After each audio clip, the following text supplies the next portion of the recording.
ya están en la frontera, muchos de los cuales ya integraron partes de la caravana que viene cruzando México. Um, son, en su mayoría, son americanos, obviamente, y no saben hablar el español, no saben acerca de la cultura de la gente que viene en esa caravana, no saben acerca de sus tradiciones, no saben cómo respetarlos. Y eso sencillamente no tiene gran peligro para la caravana y para los migrantes que vienen en ella. Pero estas personas a las que les voy a mostrar esta noche tienen una tradición de explotar a toda persona indígena a la que se le arriman para poder sacar lana para ellos y para su agenda, cualquiera que sea.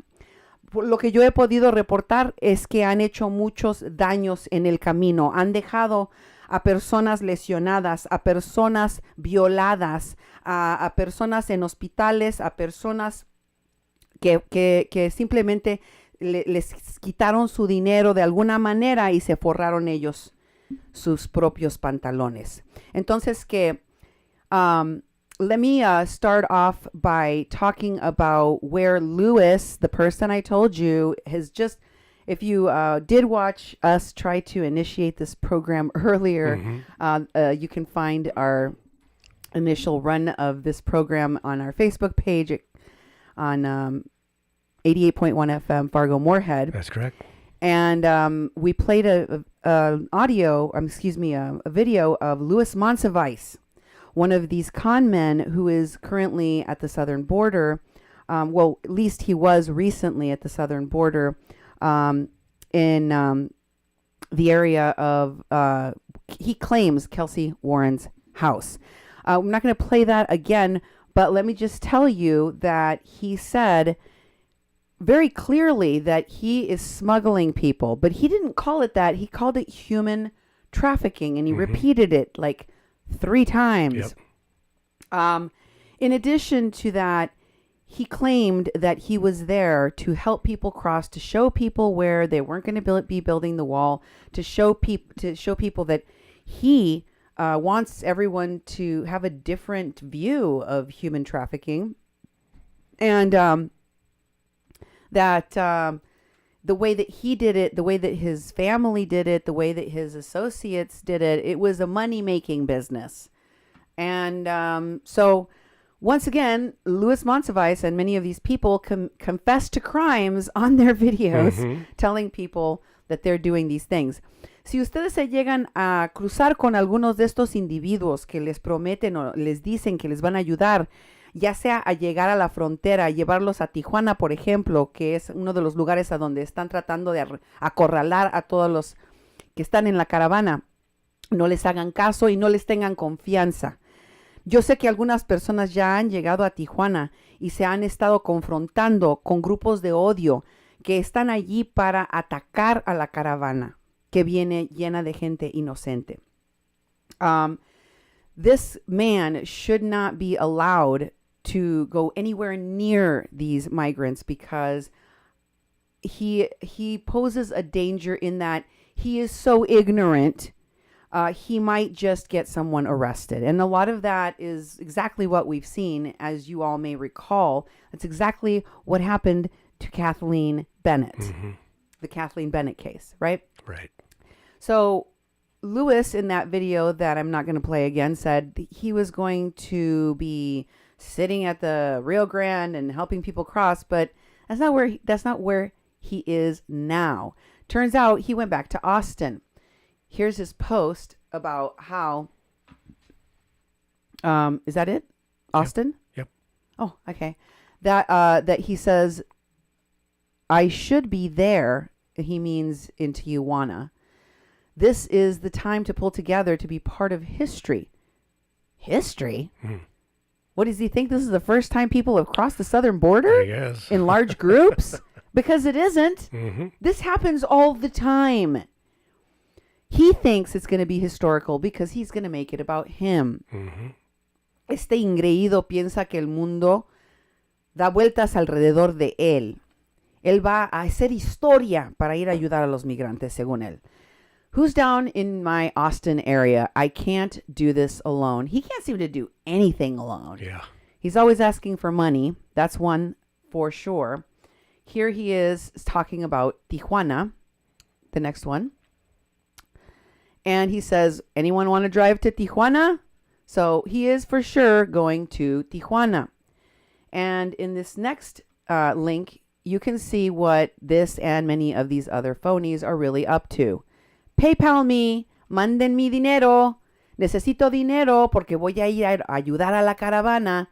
He says, going to the front lines of the asylum seekers. Dear God, help us all. And of course, I say that because as a Mexican crossing lines, as an indigenous woman, I feel for these folks. I have worked with and have done, assisted people in gaining their residency and gaining their citizenship. I was trained by workers at INS and certified in order to be able to do that work, because otherwise it's illegal for you to do that work. And I have helped a large number of people. My family has helped a large number of people get out of detention centers and cared for them. So when people say, why don't you take them to your house? We have like all my life. Mm-hmm. That's what we've done. In addition to which, I have written and also done a lot of shows about immigration. So if you want to find a real resource on immigration, tengo recursos acerca de la historia, de los problemas, de las cosas que van a enfrentar los migrantes, los latinos, los hispanohablantes en este país. Go to kpppfm.com, en kpppfm.com. Pueden encontrar programación en español bajo la etiqueta de Sabor Latino. There's a bunch of programs there on immigration. Just go find the search bar, put in immigration, and you'll find all of the content. But don't believe these con men, because they don't know what the hell they're talking about. And in their quest to sound like they do, in their quest to quote unquote help, ¿quién chingados les pidió que vinieran a ayudar a nadie? ¿Quién los mandó? Who the hell asked you to advocate and or speak for our people in Mexico? Nobody. There's so many other ways you could help. For starters, podrían haber ayudado a los albergues que ya existen en México, los cuales no tienen los suficientes recursos para ayudar a las miles y miles de personas que cruzan no solamente en este día con esta caravana, sino todos los días. But no, of course, they wouldn't donate to the people of Mexico who are already taking care of this caravan as it crosses. All you're doing is disaster tourism in Mexico, and you're going there to take resources away from people that don't have them. And yes, I am very passionate about this topic because what these people are doing, I was pissed at what they did at Kathleen Bennett, putting an innocent woman in jail. I was angrier when I found out that they brought a rapist to Standing Rock. I got even angrier when I found out that they put another one of them in jail for kidnapping and rape. I was really sickened by all of the fraud and all of the assaults on women and all of the things that these people have done to continue to defraud people on the internet under the guise of bringing awareness and bringing reports. They're probably bringing some kind of sexually transmitted disease. Only thing they're bringing. Yep. But what I'm saying to you is they're not going to stop. So the only way that we can fight against this scourge is to call it out and to let people know that these folks are a danger to others. Mm-hmm. I told you about the scam that one of them perpetrated recently, which was really disturbing. Marcus Mitchell. Oh, yeah. And I have some more updates on that as well during today's show, because as you can see, as I've shown you on my shows, it isn't enough for them to have a huge scam and be caught. They will go on to, they clear their conscience somehow, mm-hmm. and they just keep on going. No tienen vergüenza, son unos sinvergüenzas que aunque los agarren con las manos en la masa, vuelven a tratar de robar y explotar y violar, porque es todo lo que saben hacer. Muchos de ellos son indios o dicen ser indios, pero están tan, no sé si son mentirosos, si están haciéndose pasar por indígenas, lo cuales no son, hemos encontrado a muchos así, o si simple y sencillamente están medio tocados. Pero no importa, no se les deben acercar porque son peligrosos. So, let me tell you what's really going on at the border so that you can understand. ¿Por qué? Here's a BBC News Mundo article in which they ask, and there are many others which I found that ask this very same question. Why would the caravan of migrants choose the longest route to go to cross into the United States? That refers to the fact that migrants have been getting funneled, some of them, and that is the goal of many of these charlatans that I'm going to point out to you, to get people to go to Tijuana. Entonces aquí la pregunta es, ¿por qué la caravana de migrantes eligió la ruta más larga para cruzar México hacia los Estados Unidos? Yo sé que se dice en las noticias que esa decisión fue orgánica, pero yo no lo creo, porque yo estoy viendo que muchos de estos charlatanes son los que están tratando de decirle a la gente que se vaya a Tijuana, que les van a pagar el camión, que no tienen que caminar, que les van a proveer seguridad, pero son puras mentiras. Y se los voy a demostrar. And they're telling people to go to Tijuana, even though it is the furthest possible route that you could possibly go to get to the border, and then cross into California, that state that's on fire, that has got a bunch of thousands and thousands of displaced people that are going to be going to the only shelters available. So you want to tax the resources of a state in the worst catastrophe of this type for fires that has occurred in the United States history. Y estos parásitos quieren mandar a la caravana en este momento en que California está literalmente que en llamas. So, I don't think a lot of the people are going to make it there. I think they are tricking some people into going there, and I am telling you, they are tricking them. This is not conjecture, it is a fact, and I will prove it to you by the mouths of some of the migrants that got tricked by them. Okay? So, this next article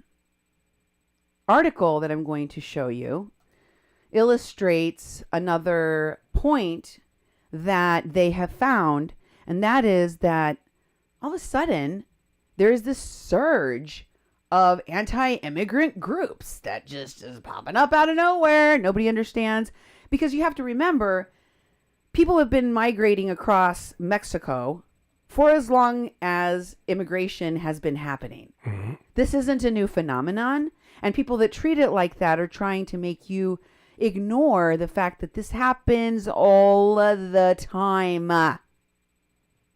So there wasn't, prior to now, a bunch of anti-immigrant groups in Mexico, because we too are migrants. Todos estos grupos anti-inmigrantes que se están levantando del nada, del éter, son grupos que no fueron formados orgánicamente. No sé de dónde los formaron. No sé quién les paga por hacer lo que están haciendo. Pero son algo que no existía, por lo menos no a este gran tamaño en México, porque somos migrantes como ellos. So this surge is not organic. It is manufactured, folks. Here's another article. Odio contra. It says, crecen en redes grupo de odio contra migrantes centroamericanos. That means in the social media social media groups are popping up everywhere with anti-immigrant hate against these Central Americans on social media. These groups are working on social media. And so when people hear from the United States and when Mexicans and other Latinos and other Spanish speakers from the United States are watching social media reports in Spanish or social media about the migrant caravan, we're sitting there watching as all of these people are calling for the murder of Hondurans, burn them, shoot them. I mean, you could have taken it right out of a Trump rally. Oh, yeah, yeah. Literally. And I was like, what the hell is this? I've never seen this before. I talked to other Mexicans. I called people in Mexico and I said, what do you think this is? And they said, they're bots.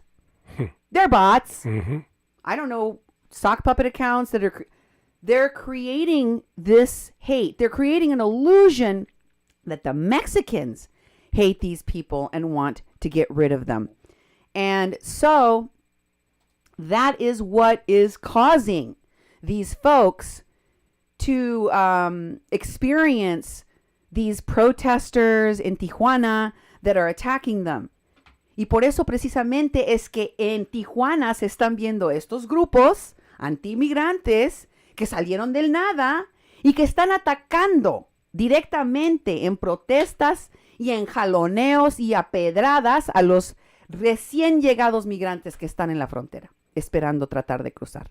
En una de las fronteras más difíciles de cruzar, más imposibles de cruzar. ¿Y qué está al otro lado de esa frontera? La opulencia, la riqueza de lo que es Hollywood, San Diego. Ni siquiera la mitad de los tijuanenses tienen el dinero para vivir en los Estados Unidos. La mayoría tienen la forma de pasar todos los días a trabajar, estudiar y todo lo demás. Pero tienen que vivir en Tijuana. Esos migrantes les va a costar un ojo de la cara, quizás literalmente, tratar de cruzar en ese lugar. Y estos malditos fueron los que los mandaron. Estos grupos que voy a exponer en mi programación de hoy. So, I want you to be paying attention because I am going to put, I'm begging you, please, por favor, por todos los santos del cielo, en los grupos, en las redes sociales donde hayan migrantes o que estén apoyando a migrantes, por favor pongan este programa para que se enteren. Por favor, de todos, por favores.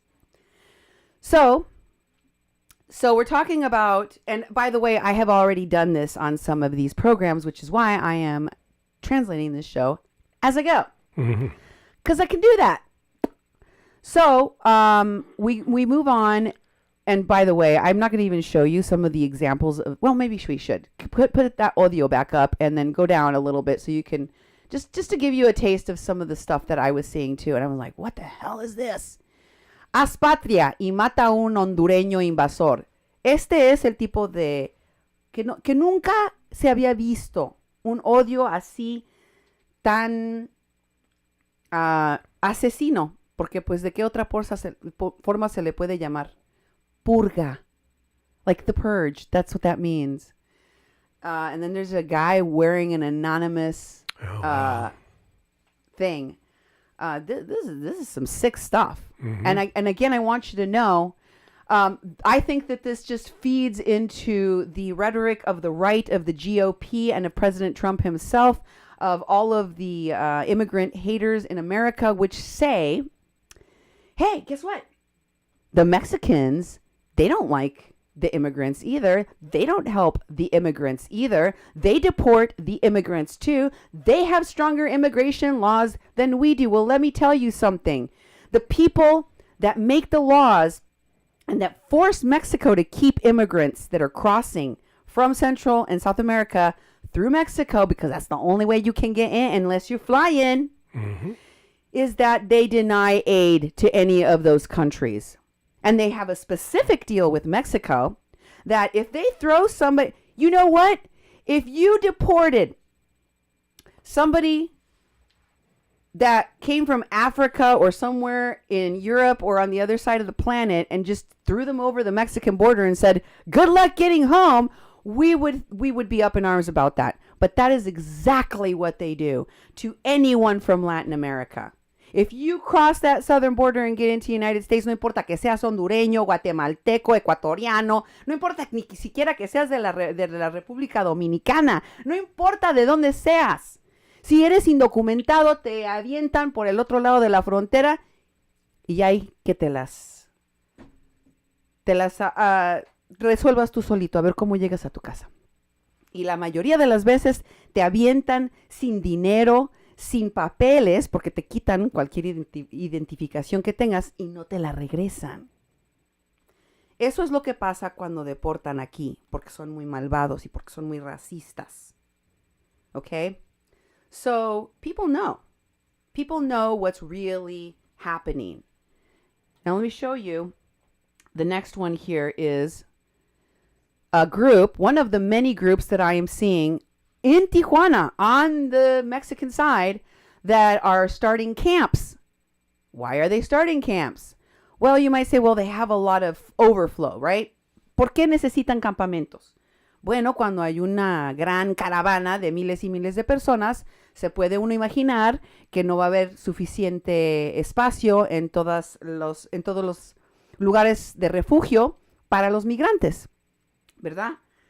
Y que por eso, y quizás solamente temporariamente, se tengan que hacer estos campamentos.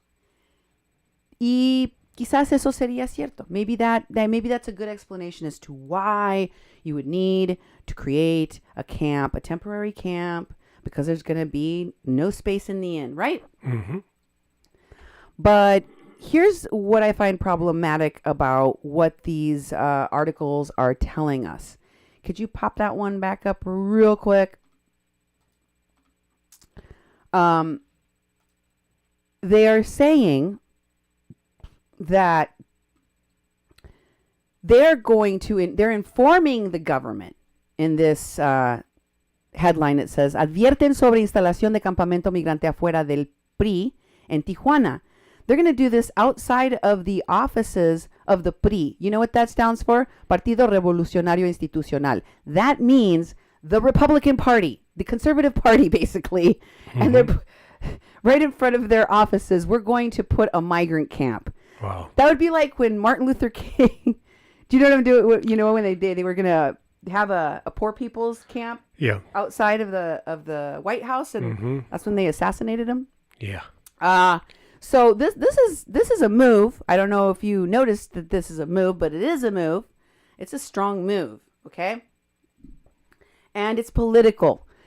I think that people should keep in mind that even though some of these groups may definitely be helping these poor migrants that are trying to cross, although I don't know why you would funnel them all the way to Tijuana, cuando Matamoros queda mucho más cerca, but whatevs. But what they're doing is they're funneling a bunch of these people all the way to Tijuana, one of the hardest places to cross, and then they're going to put them in a camp. Yeah. Then you have a bunch of these Standing Rock phonies that I'm going to tell you about tonight. People that went to the Standing Rock encampment to resist the pipeline there and were later found at other encampments, went on to commit more frauds and crimes everywhere else. They're now going to set up a camp on the other side of the border too. Camp that they have built for a variety of different things. They said that they're going to be camps for the activists and medics and all these people that are going to be populating these camps that are there to protect the caravan protectors. Remember the water protectors? Oh, yeah. Now they're going to be caravan protectors. And who gave them this job? Ellos solitos se dieron ese trabajo. Nadie los llamó. ¿Quién les dio ese trabajo de venir a proteger a la caravana? Oh my God. I am going to show you how full of themselves these people are. And some of them are natives, or they claim to be natives, like Myron Dewey. Because I don't know who or what would make this colonized man in his colonized thinking think he can go and, conquistador style go into Mexico and teach indigenous people in the caravan about their own history. Yeah. Who does he think he is? Pendejo. Se cree. Anyway. So this group that I just showed you isn't just making these claims. They're also saying that they're making demands of President Trump and that they're going to demand the rights for these migrants and that Here's where I find that problematic. President Trump don't listen to the people of America that are people documented here. My last show I showed you, they wouldn't find guilty one of their own agents, Border Patrol agents, that shot over the border and murdered a child in Mexico. Yeah. So, and the reason I bring up this group here that you're going to see is because I'm going to show you a video, the Alianza Migrante, in which Myron and some of these phonies are in Mexico City at a stadium where the migrant caravan went and stayed for around a week while people recovered and rested and took medical care and all sorts of things, and then continued their journey. And they had a podium set up with microphones and giant speakers over which they would make announcements of things lost, things found, people lost, people found, items lost, items found, and also a lot of other things. One of these groups that was up there speaking was Alianza Frontera. And what they were doing was telling people, hey, everybody, don't go to Texas. Don't go this other route. That's not them, honey. Yeah. Don't go this other route, because if you go this other route, you're going to possibly end up getting kidnapped. You're going to possibly end up getting murdered or robbed. You're going to possibly end up having these bad things happen to you. And so they were saying, go all the way to Tijuana, which is insanity. But that's what they were doing up there. Entonces, que no sé si ustedes estuvieron escuchando cuántas personas estaban en el micrófono en el Estadio Palillos en la Ciudad de México, que estaban parados ahí diciéndole, por alguna razón que a mí no me entra en la cabeza, que se fueran los migrantes, que la caravana tomara otra ruta y que se fueran hasta Tijuana para ir a cruzar. Y enseguida que escuché eso, pensé yo, ¿por qué jodidos van a decirle a esta caravana que se vaya hasta Tijuana cuando la ruta más directa es llegar a Matamoros? Y entonces me di cuenta que estos mismos malévolos, sinvergüenzas que están explotando a la caravana, todos son de California. Tienen todos sus lazos allí. Tienen ahí a todos sus amigos de Hollywood. Tienen ahí a todos sus activistas. Y no quieren molestarse en tener que moverse a donde realmente vaya a llegar la caravana para ayudarle a la caravana. No. Ellos quieren que la caravana llegue a donde ellos están, para que les puedan dar las sobrinas de su cariño y de su disque ayuda. Pero no van a ayudar a la gente, solamente la van a explotar. Y estas personas tienen una mala racha de terminar violando a las personas a las que se les acercan, robando a las personas a las que se les acercan, explotando a las personas a las que se les acercan. Sean mujeres, sean niños, sean ancianos, estas personas hacen daños al que sea y no se miden. So be careful of these disaster vultures, these appropriators. And let me tell you that I am very concerned that not only did they orchestrate for people to go up to Tijuana for no good reason, extending the time that it would take them even to get to the border, but also making it much harder, if not nearly impossible, they'll be able to cross. And they're putting them in direct opposition in the only place that I've heard that even this is happening anywhere in Mexico. Because, by the way, you were just in Mexico City. The caravan was just in Mexico City. That fluctuates, if you're counting the Estado de Mexico, the city that's the state that surrounds the DF, which is the capital. It would be like the equivalent of Washington, D.C. If you include the Estado de Mexico surrounding area, you're talking about 39 million people, give or take a million or so. So there was no anti-immigrant protest there. But there is in Tijuana, and that just happens to be the place where they're sending all these migrants. I'm hoping that not too many of them got taken by these vultures, by these opportunists who are putting them in direct contact with these Nazis, tijuanenses o tijuanazis, quién sabe. Pero es el único lugar en México donde se ha visto una manifestación de odio en contra de los integrantes de la caravana de este tamaño. Y acaban de estar en la capital. Y sin embargo no se encontraron con ninguna protestas, con ninguna redadas, nadie les aventó piedras, nadie les maltrató. Sin embargo, estas personas que estaban en la caravana, que estaban diciéndole a la gente de la caravana que se fuera a Tijuana, no les avisaron, no les dijeron que ya se había armado una protesta, una campaña liderada por el alcalde de Tijuana en contra de la caravana. Eso es algo que le debe de preocupar a toda la gente a la que están poniendo en peligro, que están mandando para allá. So now you know the real skinny on what's going on. Now let's get to the players in this plot. Okay? Yep. What's the next one? We've got Myron Dewey. Oh, yeah. That's down in Mexico. Now, I just want to remind y'all of Myron Dewey in the past and what he did. Here he is talking about suing our station because of our reporting on the Kathleen Bennett case and his digital smoke signals platform, directly opposing the reporting that we were doing, discrediting me, calling me toxic, trying to find any way to discredit the stories that were trying to exonerate and save the life of Mary Trujillo and Kathleen Bennett, which he did not want to happen. Not only did he participate in trying to keep that story from spreading, he spread misinformation to attack the reporting of it. This is a person that wasn't just putting out false information. He was trying to protect the people that committed this crime against these women because he's part of them. They all work together. And they protect each other and they're down for each other no matter what. Even if it puts a person in a grave, and then they'll try to cover the whole thing up.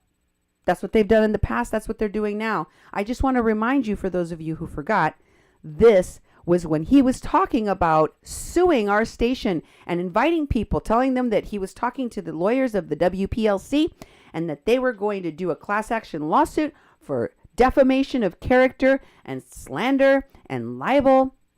Here's that clip. It may take a moment to load. And then we will play the clip of him with the Freshet volunteer where he attacks. There's no suicide there in Standing Rock during the time the camps were there. So towards the end is when it got really hard. And when you're looking at character, defamation of character, we're also looking at those people are hurt or toxic, or they don't know how to channel it any other way. And if they have a platform, that's how they're going to do it. So it's very we have to be very mindful that a lot gives a great example and the story of the prophecy. When people come and they're not of that tribe and they're sharing as many of the truths as they can, they're seeing that was there. And I want to share that with you, so let's go with this. I'll give you a little narration as we roll. Well, like I said, I'm from Fargo Moorhead, and I'm with 88.1 FM KPP non-commercial station. We awarded our FCC license, and we started the nonprofit because we wanted to do media justice work. And out here, this whole... So I just wanted to show you that he even used a video that he got from one of the people that they were working with out at the camp, or that gave him that video, because he was collecting a lot of the media that other people were collecting in the media tent there. they controlled the media pretty strong. Like they strong-armed almost everyone that went in there to go get a media pass. And to what the hell just happened to my document? Very strange incident occurred right now. I don't know why. Anyway, that is what he was up to back then. He also did a video with a Freshit / WPLC volunteer named Jay Fuller, which we showed you way back then on our show. And he cast aspersions with a volunteer working with the legal entities at Standing Rock that are reporting on the Kathleen Bennett case was correct while they were putting up the bail, the WPLC, for Kathleen Bennett. So very, very sketchy, these folks and what they've been doing. Let me show you what they're doing now. This is, Myron is currently, by the way, last show, Myron was going down to Mexico to help the caravan and Condor and the Eagle and all this crazy stuff. And I was horrified. And of course, I was going to do more research. And then he was in New York. He was out of there. I'd like to think that my warning to Mexicans and the fact that I do have a following in Mexico might have put him a little bit on the edge, worrying about, looking over his shoulder, wondering whether or not someone was going to come and arrest him for the crimes he's been criming in Mexico. Mm-hmm. But anyway, he's at another gig, you know. He was going to go down there and put himself on the line. You know, you donated to him so that he could go down there on his PayPal me. But he is got a speaking engagement now over at the MIT at Cambridge University. So that's where he's at. Here is a video of him talking about his recent trip to Mexico and how he is now at the where is the John Gonzales stuff? Oh, they're all the way down there. Okay. I see. Okay. Sorry about this. This video, this is a clip of him talking about his recent trip to Mexico. He is all over the place. He has got some like weird dream thing that he's going to tell you about, but it just kind of changes and morphs as it goes. And sounds like he's on something. I don't know. You be the judge. Here's the first clip. I had this dream last night that I was driving, and in that dream, as I was not driving, I was walking. I was walking with somebody. I don't know who I was walking with, and we noticed all these eagles. I mean, all these. Let me get here, guys. I got to make sure that my audio is here before I keep continuing, because it's been really a big journey here, trying to really articulate what I've been witnessing, and I've had a tough time with that. But I also want to make sure you guys can hear me. So I'm going to go through here. Make sure you guys can hear me. Give me another thumbs up if you can hear me. I can't. There we go. Testing 1 2 3. Testing 1 2 3. There we go. Okay.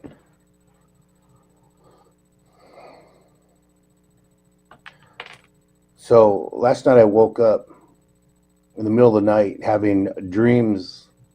In my dream, I was walking along the side of the road and I could see all these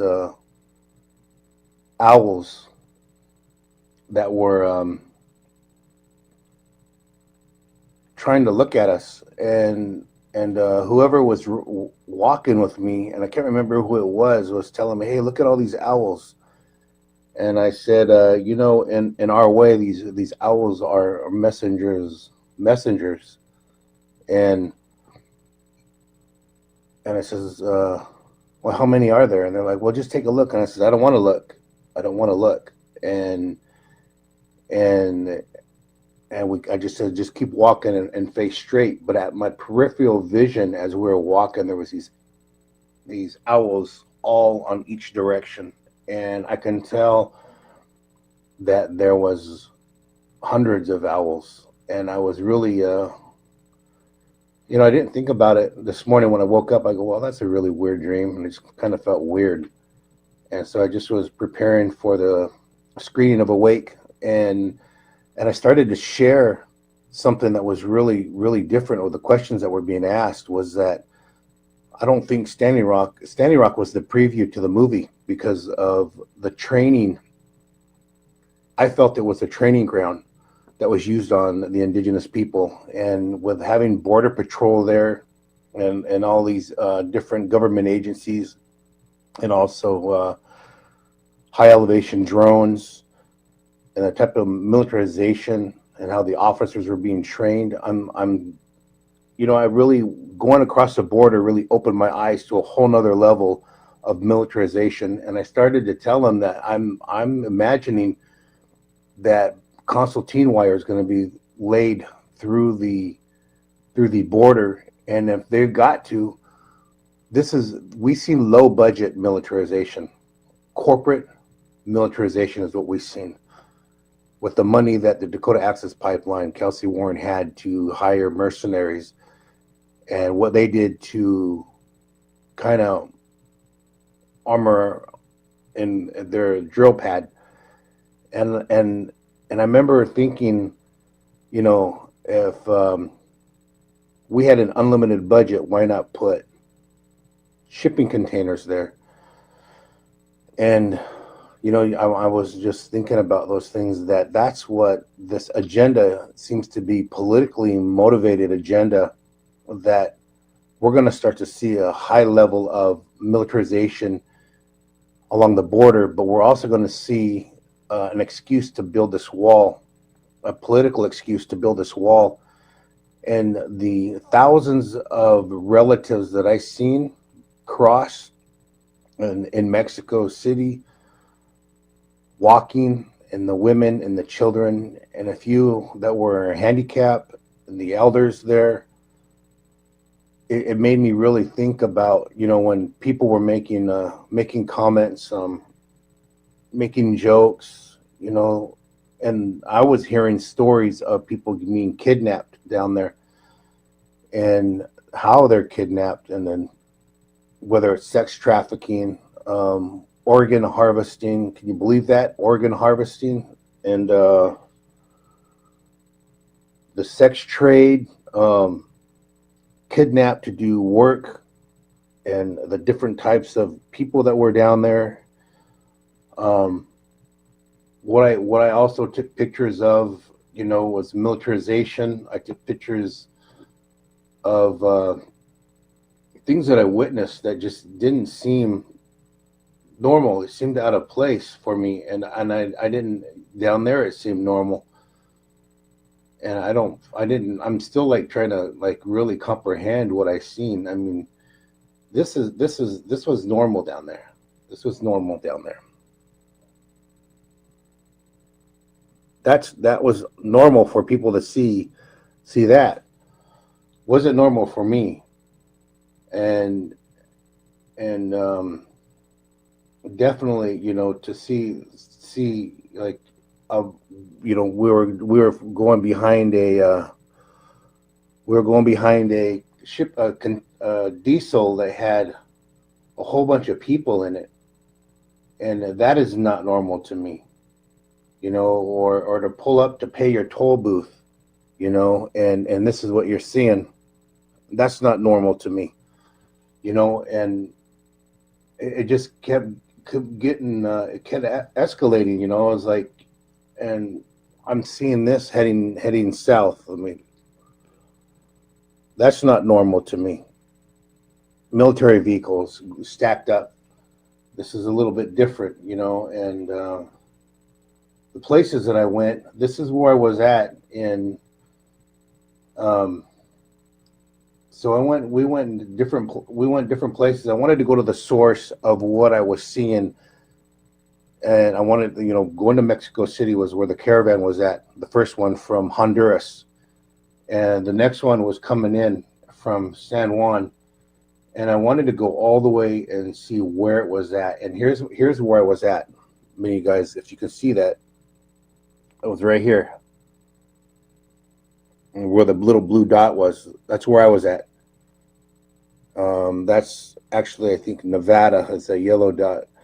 But that's where I was at. I wanted to go. We were really close to the ocean, and I wanted just to, debunk what I was seeing in mainstream media, and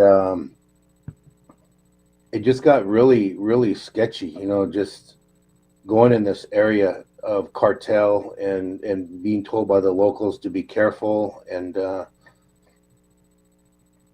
I just kind of had to grasp what I was trying to. The goal was to really debunk Western media, to go down there and show people that I just seen them documenting men only, taking pictures of men, and I live streamed 2 hours of families, and just making sure that I was able to just consistently take pictures and share.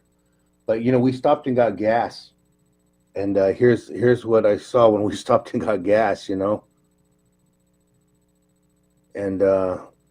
this is to get gas. Yep. No, it's not to get gas. Okay. Este pendejo no sabe de lo que está hablando. Nunca ha estado en México y no sabe de lo que está hablando. Entonces, ¿qué inventa? Inventa pendejadas y dice puras pendejadas. But let me tell you what's really going on. He doesn't have a clue what he's talking about, so he just invents things out of whole cloth. I don't know if you were paying attention to what he's saying over and over again about the militarization of the border. The militarization of the border. It's going to be just like Standing Rock. It's going to be just like Standing Rock. Stop comparing it to Standing Rock. Crossing the border is nothing like Standing Rock, or some of the fake made-up scenes where literal actors, some of them D and B and C and D and E and F list actors, but nonetheless actors, were literally part of confrontations driven with the cops so that they could make documentaries like Awake, so that they could make themselves into martyrs, into heroes, and then become your next politician or your next what have you. Ocasio-Cortez went to Standing Rock, don't you know? Linda Sarsour was at Standing Rock, Yes. don't you know? The leader of the Women's March? Yes. The newest and youngest Congress member? Yes, the one that's a Democratic Socialist. Este hombre está comparando su experiencia de charlatán y de mentiroso en Standing Rock con lo que está pasándole a la gente que está migrando, con lo que está pasando en esta caravana. Y es un imbécil. Pero lo que sí les puedo asegurar, a los que estén escuchando, a los que conozcan integrantes de esa caravana, a los que tengan acceso a verlos y a darles una ayuda, un consejo, que no se le vayan a acercar a charlatanes como este, que quiere de alguna manera empujar a los migrantes de esta caravana para que tengan una confrontación violenta. En Standing Rock, muchas personas inocentes se vieron inmiscuidas en unas, no se le puede llamar más que un teatro. Hicieron teatro. Hicieron confrontaciones que integraban actores y actrices de Hollywood. No muy buenos, algunos de ellos, bueno, la mayoría de ellos no muy buenos, pero sin embargo allí estaban. Y muchas personas inocentes que llegaron a estar a los lados, a los costados, terminaron también en esas confrontaciones. Algunos tuvieron lesiones graves. Algunos hasta perdieron ojos, disque. Y ahora quieren ir a explotar a los migrantes que están en la frontera para sacar una lana, para salir ellos en las noticias como héroes, para seguir sacando dinero. Dizque para ayudar a los migrantes, porque les interesa tanto el sufrimiento del prójimo. Tengan mucho cuidado con estos charlatanes. Also, Duke, did you notice how stupid he is? He kept pointing at all of these different police vehicles. They're everywhere. But you know where they are the most? In Mexico City. That's just another Tuesday there. I know, because I've lived in Mexico City about 10 years out of my life. I go there all the time. This is normal. And he even says, this is normal for them, but it's not normal for me. That's because he doesn't know anything, and he has no experience in Mexico, and then he's actually acting like he's discovered this. He's professing that, look at, when I went to get gas, look at every time you go to a bank in Mexico City, there's going to be an armed, person out in front of the bank, because banks get robbed. You can go to the money exchange places. There'll be someone with a gun. There'll be pictures inside of people who have robbed the money exchange places. It's not new, and he's acting like this is the newest thing. And look at it, and he's throwing a slant that it's militarized, and it is, But a lot of times, to tell you the truth, I was in a bus station in Mexico City, and 3 military people with guns went to the cash machine, and City elbowed me, and she said, "There's not bullets in those guns," And it's like, but they lined up, and the guy was going to get his cash, and he wasn't going to get jacked, But it's like, you look around, and I'll see people talking to armed guards outside the banks, and they're talking about the weather and their family and stuff, So, hey, Jose, it's his job. He hangs out at the bank with the gun and protects the door. And the federal police driving in the vehicles. You should go to Acapulco, Myron. Mm-hmm. You'll see a lot more militarized police down They're the roads. in every major city, and guess what they're there to do? To ensure that tourists have a great experience, that no one tries to rip them off or pick their pocket or kidnap them or any of the crazy things that Myron is talking about. How is the stuff, how are the misinformation that he is spreading about what happens to people in Mexico with the cartels and the kidnapping and the organ stealing? Yeah. how the, excuse my language, how the F does what he is spreading, which he has no knowledge of, which he doesn't know a thing about, any different than the racist rhetoric spread by Trump or his followers about what Mexicans are and what they do. Yeah, I agree. And there's a lot of people that love Myron Dewey. I know there's a lot of people out there that when I've talked about what these folks do, when I call them out on their own prejudice, on their own bigotry, when I call them out, I call people out on the right, and then I cross the line, and I go and I call people out on the left. You've seen me do it ever since I started doing media work. Check it. Check my record. You can see. I have never changed. I call people out equally. But for some reason, there are some sacred cows for people, and Myron Dewey happens to be one of them, and people get very upset, and they say to me, "But Cindy, Myron is a good Indian. Myron is a good man. But Cindy, he has kindness in his heart. You don't know his heart, Cindy." Yeah. I don't care. I've told you before, and I'll tell you again, I don't care about intent. And I looked at a lot of these people that I have called out for what the consequences of their actions have done to other people. And I have said, either they are complicit con men, harming people willy-nilly. People just had a real hard time with Marcus being caught for defrauding people, claiming he got shot in the chest with 2 bullets. Right? Uno de estos charlatanes recientemente les sacó miles y miles de dólares a la gente, compadeciéndose por él porque mintió, inventó que le habían disparado 2 veces en el pecho.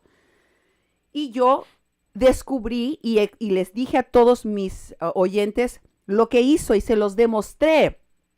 Y cuando les bajé el ídolo, todos se me vinieron encima. Pero Cindy, estuvo en Standing Rock, era un héroe, es una persona buena, lo golpearon, tiene problemas mentales. But he's a criminal. He's a criminal. You want to say that he's got PTSD, that he would... None of that matters. If you commit a crime, then you're criming. And if I call you out on it, you can call him a good guy all you want, but he's, like Louis Moncevias, also a felon. Mm-hmm. Like a lot of these folks, also a liar, also a criminal that is criming. And you know what? I really don't care if he's doing it on purpose or because he's dumb or because he's naive or because he's ignorant. He's just spreading that misinformation and doing these bad things because he's dumb. He's dangerous either way. Don't you see that? That is my point. Next clip, please. He goes on. I tried to establish a ground contact. So now we have a ground contact in Mexico City. If you guys want to donate, out in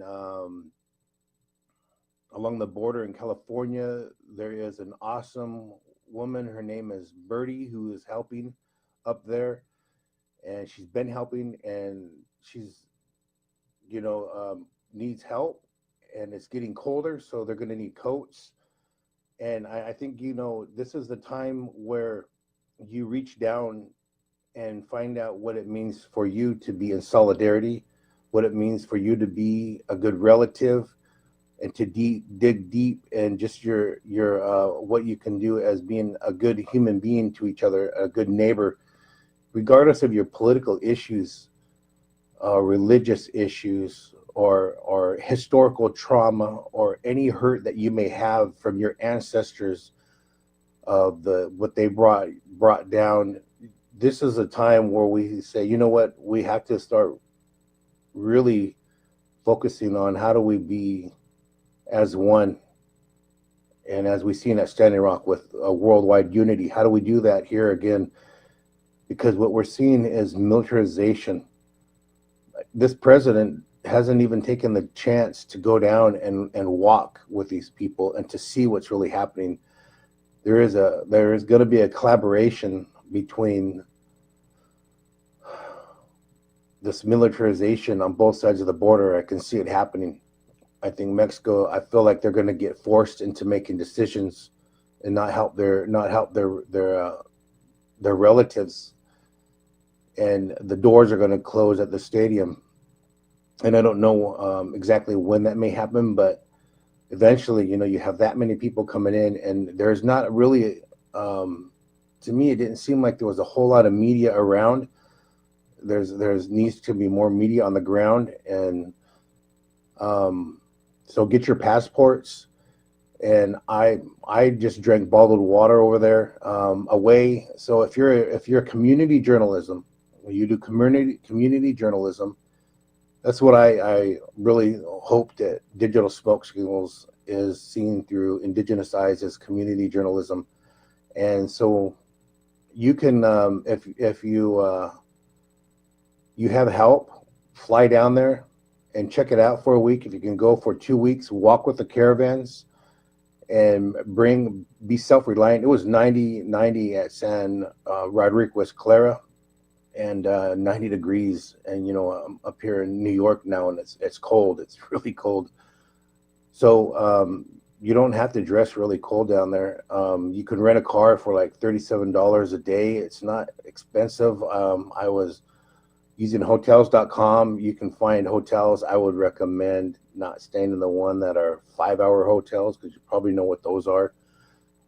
You can get them very inexpensive, $37 a day. You can get the hotels for. There is the food was okay. I didn't get sick from the food, and there's other still food chains down there. I mean, it's not like outdated. The roads though suck. I can tell you that, because they don't have lines in some of the roads, and some of the lanes are 4 lanes. You got to get used of the traffic, which was stop and go. You got to get used of using Waze, because the turnarounds are like they go down like 3 or 4 miles, sometimes 10 miles before you can turn around actually. The language barrier, I use Google Translate, on the language barrier, and sometimes you know when you speak with someone who don't speak English here, and they give you that look. So I was like, oh, I'm gonna give them that look. Me and Ian, Quina Puni, Eagle Eye. We filmed right in front of the police, like I'm supposed to be there, and nobody bothered me. Nobody bothered me at all. You know. Nobody bothered him. No one bothered him. Well, excuse me. I took a bite of food while it was playing. I didn't know it was going to end so quick. I just want to say, he's saying there is going to be, like he's using his magic futuristic powers to predict what's going to happen on the border and where. And I think the reason for that is because they have something to do with orchestrating the whole thing. This confrontation that they claim is going to happen. And no, this is not the same as Standing Rock. This man can say it until he's blue in the face, but one has nothing to do with the other than the fact that all of you are trying to insert yourselves into this conversation. By the way, the reason that you had such a hard time driving in Mexico, especially in Mexico City, where the people are required to retire their vehicle use for 1 or 2 days out of the week because the pollution there in the air is so bad. So thanks, Myron Dewey, for going to Mexico and doing more environmental damage because you're ignorant of how things work there. Most tourists that are trying to be good neighbors and be good tourists and actually be good allies would go there and use the excellent public transportation that they have everywhere. Inexpensive, quick, and very, very efficient. Mm-hmm. Incredibly efficient. I have hardly never taken a vehicle. And if we did take a vehicle to get from point A to point B, we didn't drive it there at all. At all. So there's a lot of things that he doesn't know about Mexico, and all of them make it so that his suggestions about going there and what to do and how to do it are all wrong. They're horrible advice. So I want to go through some more of these videos. Here's his advice on Mexico. Dear God, help us all. So this is why I went down there, guys. And if you guys remember at Standing Rock, this is why people would show up and they would come talk to you. They would come see who you are, and then they would support you. You know, if you were doing the work, and people that are consistently doing the work are doing the work. But this is something that is really like a humanitarian need, and we need to make sure that we're there to support. And as Indian country, we got to really do what we can to be good relatives. It really just breaks my heart. That's why I'm still up. I can hardly sleep about what I witnessed. I'm having a hard time. I just worry about the people down there and our relatives, and if they're going to be okay. And I know they're going to come into winter, and I know they're going to hit militia. I know they're going to hit militarization. And I know the protocol of this government. We know it as indigenous people. You guys know what they're going to do to these people, our relatives from the South.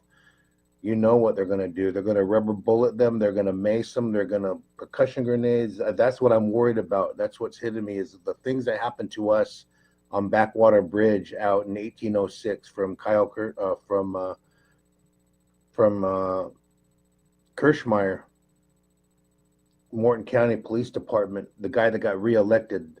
That's what I'm worried about. And I want to, you know, when I was down there, I tried to translate and talk with people about, here's what's going to happen. You guys don't go towards Texas. There's not good people down there, you know, and not everybody is like them, but particularly these men that are going down that way is some of the men we encountered at Standing Rock. And it's really hard that's what they're going to encounter. They're going to encounter also militarization that just follow orders. They just follow orders. They just do what they're told. Even if it's a moral decision that's bad, they're going to do what they're told. And again, I still think this is a politically, it's politically moved, this motivated for them to expand and spend this type of money on the wall, because I want you to think about the contrast and comparison of how North Dakota borrowed all that money. Morton County borrowed, I think, $43 million, or, you know, they borrowed all this money. And this is what we're going to see happen again. The taxpayers' dollars are going to go to support this wall. And even though you don't like it, it's going to be used in some type of homeland security thing. And I'm just giving you a scenario, guys. You can take it however you want.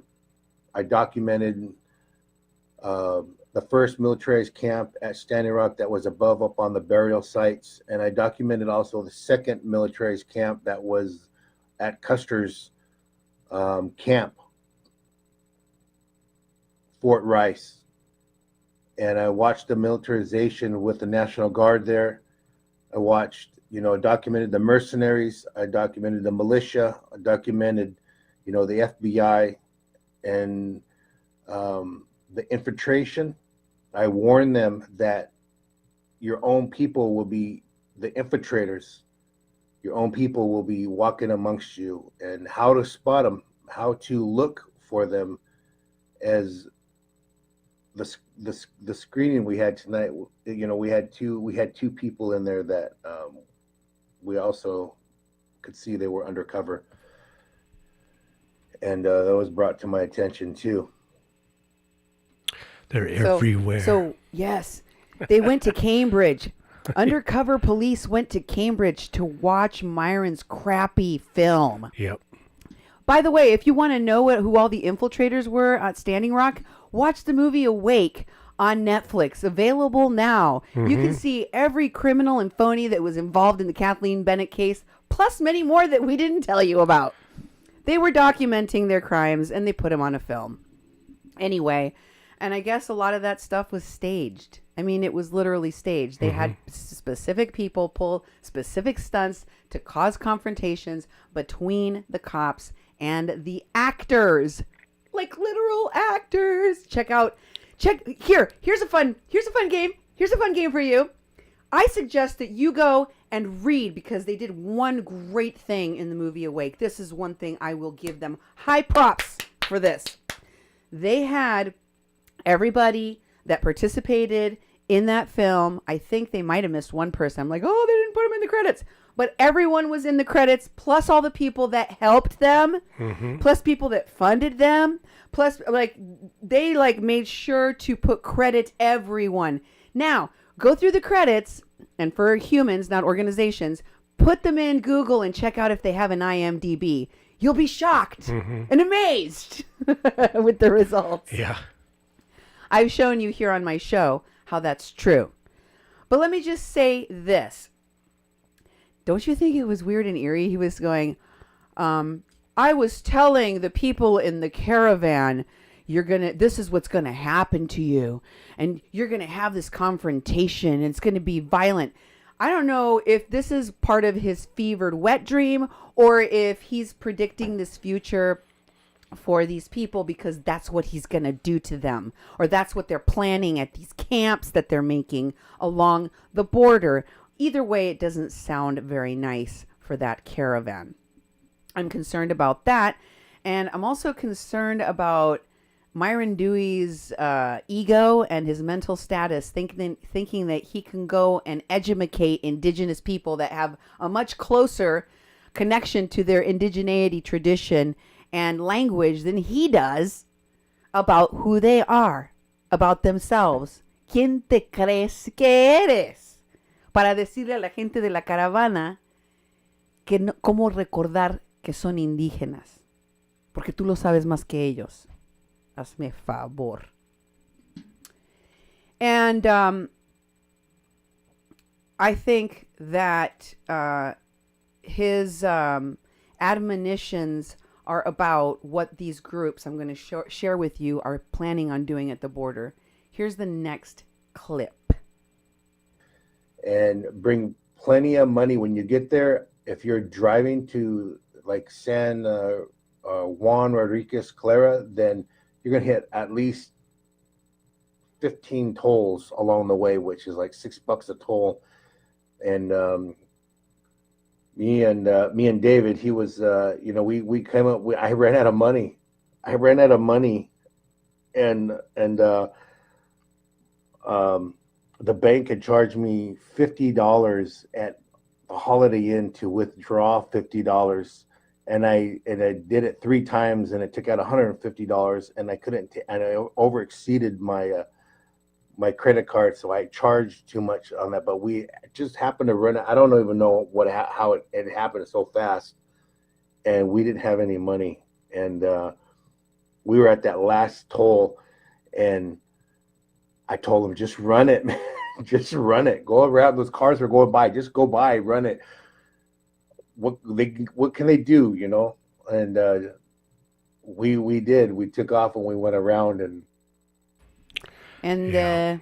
there's Myron admitting to one of his many crimes that he committed while he was in Mexico. Yeah, really. I was just like, you know what? I'm irresponsible and ignorant about taking enough money to Mexico. That was his problem. He literally did not take any money, Mexican money, which is what they use there in Mexico. Mm-hmm. Like most normal people traveling to another country take money and go convert it in a bank into that country's money, yep, so that they when they arrive, they can actually pay for things. Mm-hmm. Not Myron. Myron decided, oops, I'm going to need some money because they don't take dollars here. So, I mean, the arrogance of it all. And then, you know, like, he's like, so I decided, well, screw it. What can they do? I'll just commit a crime. And then the most messed up part of it is not whether or not it was a crime or it's a big crime or it's a little crime or they ended up running the thing or not, as he says, as he claims.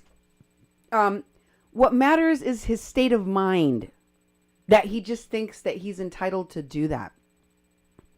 And one of the other things from the last video clip that I forgot to mention is how he's admonishing the caravan that they need to watch out because there's going to be infiltrators among them, people that are going to infiltrate their caravan for nefarious purposes.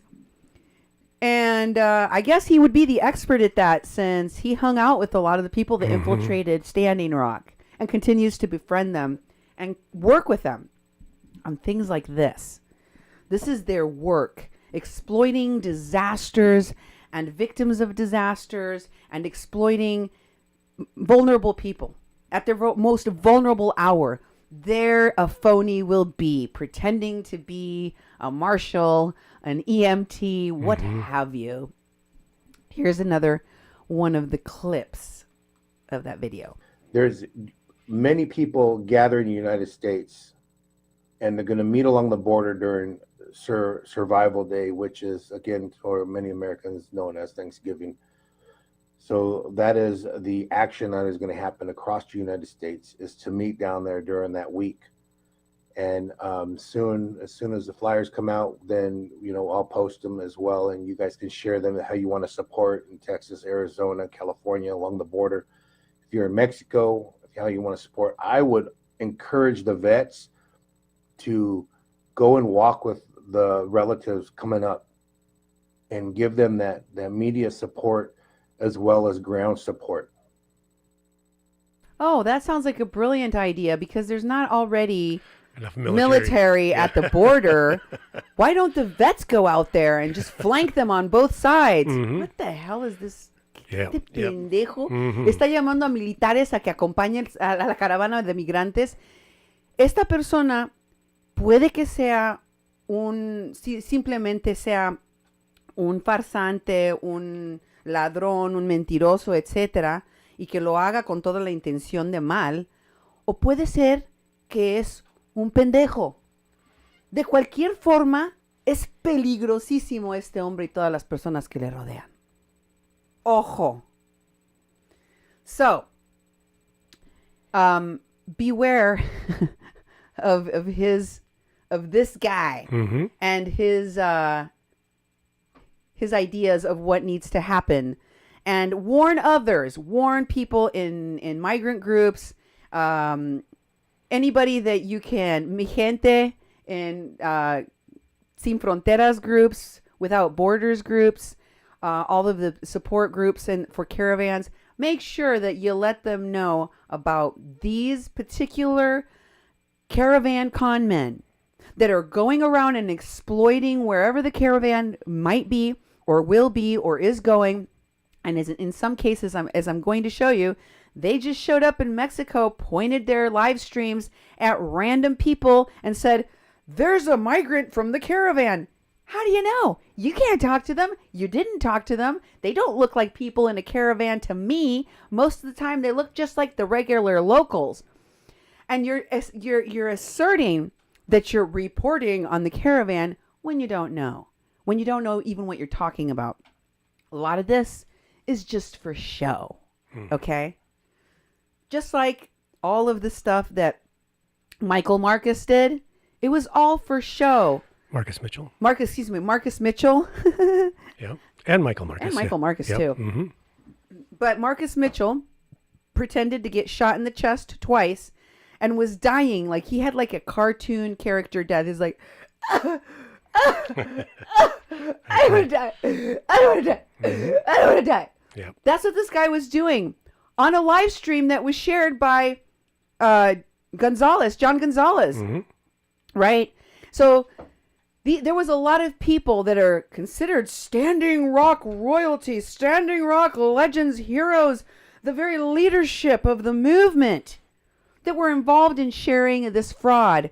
And when they were caught, when they were shown that it was all a farce, many of them, including John Gonzales, didn't apologize. No. They doubled down because their heart was in the right place.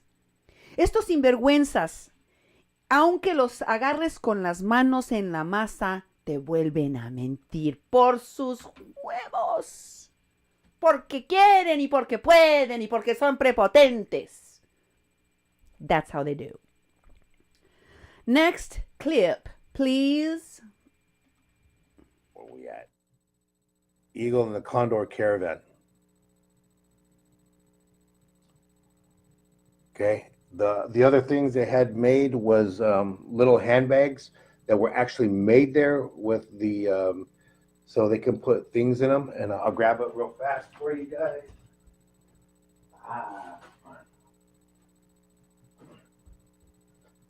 There we go. Little handbags. So why the Eagle and the Condor Caravan? So we can start promoting the social media, and any of them that were coming in on Facebook can hashtag, and that we can continue to just share when you guys pull it in, so we can create that social media thunderclapping. All of the merch. I got merch. Yep. He's got merch because the caravan needs branding like a product, Yeah, right? It does. And he needs to slap one of those stickers or one of those T-shirts on some poor migrant in the caravan. At least it's clothes. Yeah, that's right. Well, then they should have just drawn a target. Other than with the circles on it for people, pretty That's much. exactly what he's doing. Mm-hmm. I mean, you joke, but it's also true, tragically. Yeah. Mm-hmm. Él está marcándolos. Y es una de las cosas que me da miedo. Que sea para algo más, además de ponerle una marca, un hashtag al movimiento. Porque creo que quieren identificar a las personas a las que lleven a la frontera, a las que sean parte de la caravana realmente y no integrados que son colados, que no son reales, para ponerlos en peligro, para explotarlos. Here's the next clip.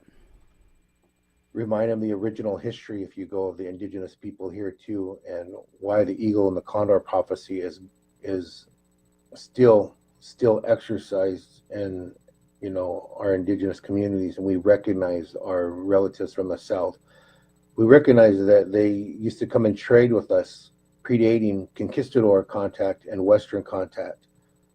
And hopefully this will help you with a little bit of indigenous knowledge and history, that our medicines and our foods exchange from the North and the South, and our our songs and our language, our Nahuatl language, our Numa language, Nahuatl and Aztecian, our language is similar in some of the words down there as well from our Paiute language. And that was predating conquistador contact. Stop it. I was working on it. No. Aztecian language is not a thing. It is not even close to a thing. Now what? Yes, that's true. But it's not your language. It's actually my language. Not that I know a lot of it, but there is a lot of it still embedded in the language in Spanish. I was just having a conversation about this the other day. Tianguitl is the word for one of the original words for market. We created the marketplace. Mm-hmm. Mexicans, my people, the Mexica, not Aztecians, pendejo. Don't you know that's what the conquistadores called us because they were too stupid to pronounce our name? Because we were the Mexica people? So you're going to call us by the colonizer name? See how ignorant you are? And you're going to try and educate? Why are you talking out of turn? Why are you trying to be an advocate for people?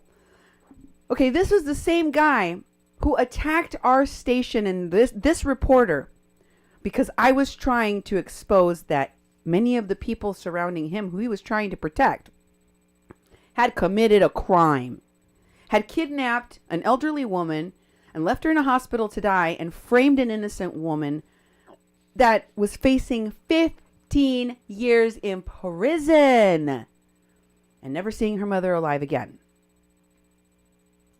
Y'all remember that? Y'all remember Kathleen Bennett and her mom? You got that picture, Duke? Of Kathleen Bennett and her mom? Yeah, one moment. Into scene 2. Is it? Yeah. There they are. That's Mary Trujillo. This is a picture I took of Kathleen singing to her mom. And her mother making an interesting face. Mm-hmm. But you know, that was Mary was a teacher. Whenever her daughter was talking to her, she had that very loving teacher-like countenance on her face, like she was paying attention, and she nodded a lot. Yeah. Mm-hmm. Yep. Yes, exactly. I'm listening to you, daughter. With her daughter, Kathleen Bennett, having been freed and having been exonerated by this programming, by this station, by this reporter, by our investigations and the help and the concern of witnesses who knew that she was falsely framed. Mm-hmm. Myron Dewey tried to work against that woman being freed, work against her mother being reunited with her. He helped to hide the crime committed by many of the people he's still working with today. That's what he does. Ese hombre es el tipo de hombres sin escrúpulos que pone en peligro la vida de personas como las que les acabo de mostrar, a las que nosotros exoneramos y liberamos de la cárcel. And let me just tell you where Myron is at right now and who he's with. Dime quién andas y te diré quién eres. Hola, from MIT. Water protectors, land defenders, relatives. I be giving a lecture today at 5 p.m. in Media Lab Building 5, Massachusetts Institute of Technology, MIT. So now that's LaDonna. That's, what's her name? Christina Hollenbeck. Oh, yeah. The pimp. The one that collected all of the false reports that were given to Morton County that put Kathleen Bennett in jail. The one that pretended to be a medic and got interviewed by Russian television at Standing Rock. And Phyllis Young, the person that Christina Hollenbeck was working with, who was ordering what did and what did not happen in camp. All of these women were well aware of what happened to Kathleen Bennett, and they didn't do anything to help. Nothing. But Those are the people with whom this man and his cohorts have been with. Can you put up that MIT one again real quick? Cambridge, Massachusetts. Okay. And what is the series down below? New Media and Civic Arts series. Okay. And the next one, we have another post of Dewey. He says, we are presenting at MIT, Massachusetts, digital smoke signals. I am humbled to be presenting how to indigenize media and technology through indigenous eyes. He really likes that word. Yep, he does. And I'm going to be honest with you. There's a video that goes with this. I didn't watch it because I can't stand to hear him talk for too long. Uh-huh. So next one I have here. Somebody is taking these videos. Somebody is taking these photos. And that person is none other than the guy pushing the Marcus scam man. last week. John Gonzales, the guy that was crying in the video saying, oh my God, this is my nephew. Yep. Marcus Mitchell, and he's been shot, and he needs help. Send him money, please. Yeah. That guy that doubled down when he was told about it and said, I'm not sorry I did that, because I have a good heart. Never mentions that thousands of dollars were collected on this fraudulent scheme that he helped advance. And he also never mentioned how he would help people get their money back from that scheme. Because he's a good guy. He shouldn't have to worry about stuff like that. I mean, if he accidentally or on purpose participates in a fraud, why should he try to fix it? I mean, if his heart was in the right place. That's you know right. what I mean? Mm-hmm. Oh, poor thing. Yes. You know, and once again, you know, you got to remember that Dewey has just left Mexico City, and he's, you know, doing his presentation at MIT, and he's talking about going back down there next week. And I'm thinking, like, how much? You know, that's airfare is expensive. You know, it's you can get really good deals in the larger cities. You know, of course. You know, but you know, every time I check from this area, it's, you know, it's a good $600 for, you know, a round trip ticket to Mexico City. And Mexico City is one of the, you know, largest cities in the world, and they have two major airports there.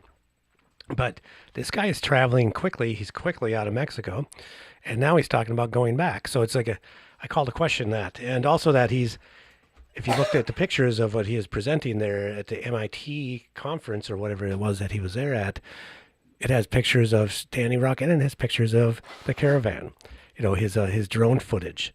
You know, which we're going to see a little bit of that on this show tonight. You know, that he took his drone down to Mexico and he was shooting drone footage. You know, so he's showing that stuff off at these presentations, and it's like, oh my goodness. Wow. And Myron has been speaking at a lot of engagements, whether it was for his Awake tour or talking about Standing Rock on different panels at different universities. In addition to which, this guy's traveling every few days.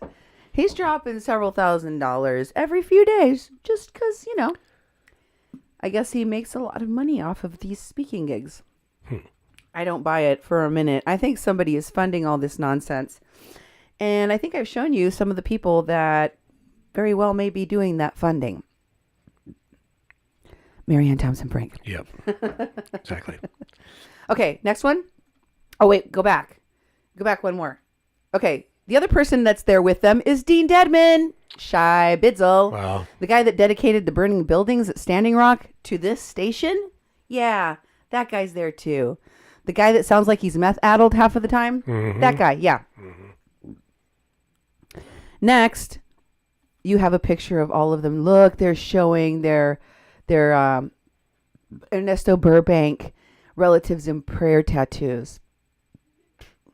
A call to arms. Ha ha ha. Did you notice their play on words? Yeah. Anyway, the next one here is Myron in Puebla. And here is a small clip from him moving over to the state of Puebla.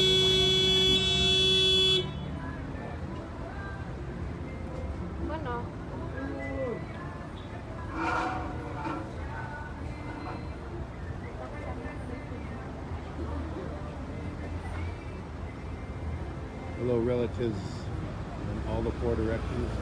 This is Myron Dewey with Digital Smoke Signals out in Puebla, Mexico. somewhere in Mexico, deep into Mexico. Currently, we'll be waiting for a few people here to give you guys an update what's going on. We just had some tacos, some dinner. We stopped place to get an exchange and American dollars to pesos. We actually had a run-in with the toll booth because we couldn't get in. It's pretty crazy. So this update is what this town is pretty lively where we're at right now. And believe it or not, there's a lot of technology in this small little area we're at. Good to see you guys. This is Puebla, Mexico, and the caravan should be here early in the morning, maybe 5 o'clock. We were instructed by the locals to not drive at night because we're in cartel area, and the other areas we're told just to stay here and let them come through. There's a lot of indigenous people here that are really helping us with information. They know the caravan's coming through. They talked about the last one that came through and what we need to do to be safe here and what we need to prepare for. So we just sat down and had a meal back here, this little small place where tacos, and just discussed a little bit about what the strategy is and what we need to document. There were some things we were thinking about. Bertie was sharing with us about the Two-Spirit. Well, we know them in Indian country as Two-Spirit, but it's the transgender and LGBTQ population are getting assaulted. One of the things that we found here, Bertie, was zappers for like $10. So I got a few of them for you guys there, and they have a voltage for protection. We're trying to figure out, what's for protection for them when they're walking around or if they get attacked. And so that's what we're looking at, is protection. We can give them the tools to do live streams. Also the hashtag, again, for those of you just coming in, right here, Eagle and Condor Caravan is the hashtag, Eagle and Condor Caravan. So one of the Eagle and Condor Caravan is to give a hashtag on social media, not just Facebook, but all different social medias coming from YouTube, Tumblr, Stumble, Google, Snapchat, Instagram. We're going to do as many as we possibly can. Prepare them for where the journey is going, and to really let them know Texas is not the route to go. You have a lot of challenges and barriers there, and we're going to educate them along the way. We have a speaker that can help us communicate as well. And so from here, relatives, put in the comments solutions. Again, we need somebody to put together Google Earth route. We've seen, I put a few online that people are doing, but we really need a really good one where the direction is going, a safer direction as it's getting colder. And what I learned here is that several of the relatives from the south were jumping on trains and they were getting robbed on the trains. Now, when you guys think robbed, you're thinking, okay, maybe robbed at gunpoint. Try getting robbed at machete. They're getting robbed by machete. And I just it's like a movie, they're telling me what happened to them. Yeah, Myron. They're getting robbed by machete. Robbed by machete. Which machete? Is it this one? Is this the machete that he's talking about?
if it seems like a movie and it feels like a movie, Myron, maybe it's because your friends are literally in movies doing the things you're describing. Exactly. Este pendejo. Está diciendo que las personas en México son secuestradas y que son robadas por machete. At the same time that he's telling people, I'm here to debunk, he's trying to speak about the American media, which he claims is doing a bad job at telling the people about the real facts of what's going on at the border, right? But at the same time, this guy is spreading falsehoods and stereotypes about Mexico, completely made up crap. And can someone explain to me why he keeps stumbling over LGBTQIA? Yeah. Oh, IA. You left that part off, Myron? It's not like a BLT, LMNOP, KEYMOUSE. You can tell he's not very comfortable with it. And hey, why don't you just admit that? Why don't you admit that there is a lot of homophobia and transphobia in the indigenous population, in the brown and black communities? Why don't you just admit to that and then talk about how that needs to be confronted, and not always act like you're the expert on everything because you're like the best at it. You sound and act just like Trump. Don't you see that? And they can't help but just lie and lie and lie and lie their way into the next scheme. Whether it's intentional or it's naivete or stupidity, it's still dangerous. And here is Digital Smoke Signals promoting Berger Gutierrez, one of the people he talks about in these many videos that he's done on Digital Smoke Signals about Mexico, saying that Berger has been on the ground and helping consistently. And then he puts a link to her Facebook page. And then he tells you, in addition to promoting Berger Gutierrez and her work or what she's doing, he promotes, or another person promotes the same woman in the Asylum Seekers Caravan Support Network. And the Caravan Support Network, the Asylum Seeker Caravan Support Network, is administered by none other than Standing Rock veteran, or he was with the veterans, came with the veterans, was featured with the veterans, and photographed with the veterans that went there with none other than Wesley Clark Jr. And Michael A. Wood Jr. on behalf of working with the people that were directly involved in the kidnapping of Mary Trujillo and the framing of Kathleen Bennett. Evan Duke. Wow. He's administering the Asylum Seekers Caravan Support Network. You saw the terrifying pictures that I showed you of this guy in association with the Antifa, right? And their rallies that they were at, ready to bash heads. Este hombre, Evan Duke, es uno de los integrantes de la administración del grupo de asilo para los que van en la caravana. Y están trabajando con una mujer que se llama Berger Gutierrez. Sea ella buena o sea ella mala, no lo sé. Pero sí sé que Evan Duke es un charlatán, es una persona violenta, es una persona peligrosa y ha estado alineado con personas que tienen acusación de violación y otros tipos de fraude. Y les voy a enseñar más. Next slide, please. It's actually a video. Oh, okay, I'm sorry. This is Myron trying to give away his crappy t-shirts to some students that he randomly found in Mexico. What you're looking at is the start of the social media hashtag campaign here with the eagle and the condor, but to share with them the power of social media and making sure that the narrative stays consistent with the relatives from the South coming through. This is Myron Dewey with Digital Smoke Signals. Na nania ahoba tsunami na tabo nania Myron Dewey na numa agaitika. I am Paiute and Shoshone, and we're here looking at a bunch of shirts we got made for the donations to make sure we start the media campaign. The media campaign is the hashtag Eagle and Condor Caravan, and we actually got an interpreter to help us we got several people that are showing the design. They're gonna, gracias. They're gonna take it to their school. We got interpreters from Spain. And this is the location I'm at is this is where they all come in at right here. All the relatives, they're coming in. There's some.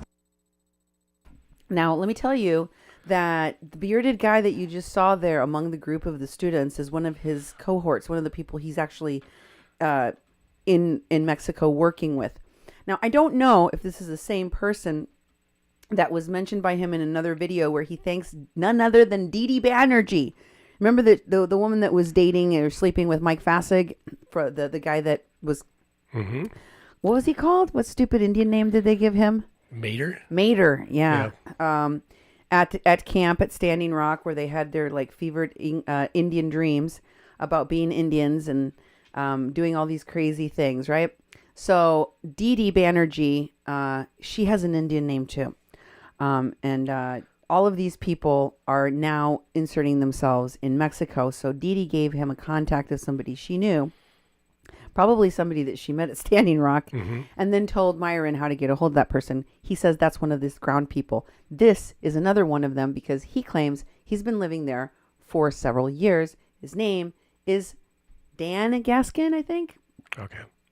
So we'll get to him in a minute. Here's our next video. This is Myron riding a bus, and he uses all of these video clips that I'm going to show you as evidence of the fact that he's reporting on the caravan, and he's following the caravan right now. He went in a very crowded subway in Mexico City where it always looks like what he videotaped for 2 hours and said and claimed he was following the caravan.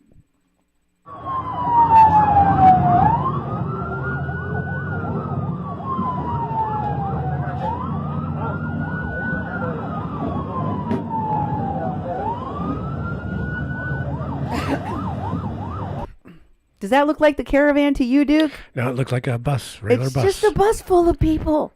He's just riding around. Here's another one. The next one is a post about the Condor Caravan. And in it, he takes a picture of a bunch of buses. Duke, you've seen buses lined up on the street in large numbers like this around special places in Mexico. Oh, yeah. What are those special places? They're called bus depots, bus terminals, they actually call them. They're called bus terminals. This is very common. Yep, and this one doesn't even look as busy as some of the ones I've been to where there's many more buses. The one in southern Mexico City that we took to Cuernavaca, it was very, very, very busy, and I think we went to one northernly. And also you can get all these places through the subway, through the metro. Right, but this is in, well, I'm not sure. I think it could be in another state because he was, see, it says right at the top, Juan Rodriguez Clara, Veracruz. Okay. But he's spelled Vera and Cruz as two separate words instead of spelling it as one word because he doesn't know what he's doing. But anyway, this is a bus terminal. And bus terminals are everywhere. I spoke earlier about the fact that they have excellent public transportation in Mexico. So he's just riding a bus to a bus terminal. And in Mexico, in some cities, like in Mexico City, the bus terminal is like a huge airport. And just like in big airports, there's a lot of planes flying around in the sky waiting to go down, and a lot of them sitting on tarmacs waiting to go up. That's the same way around bus terminals. Buses parked everywhere, waiting to go in, to pick people up, and waiting to go out. That's how it works. But it's not evidence of the fact that Myron is doing any reporting or any following of the caravan. Here's the next clip. Actually, it's a map. I thought it was another clip. This is a map that helps illustrate. Can you make that smaller because it's cut off quite a bit? This is a map that helps smaller, not bigger. That helps illustrate what my point about how far away.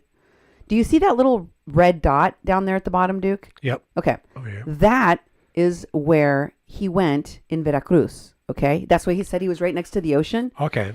It's a straight shot to the east of Mexico City. Right. Like if you could just stick your cursor in the middle of the map at the same latitude as that little red dot, you would be in Mexico City.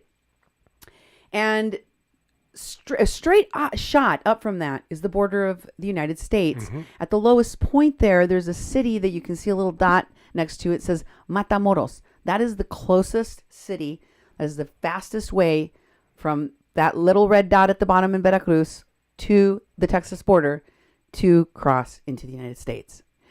But what he is proposing and what this group is proposing and what all of these people are proposing is that everyone go all the way across the other side of the map, on the other side of the country, on the western side, all the way through Sonora, all the way into, this is in Sonora, Jalisco, the state right underneath. All of that is prime cartel country. That area right there that they want all of those people to travel through. That's where they want to send them.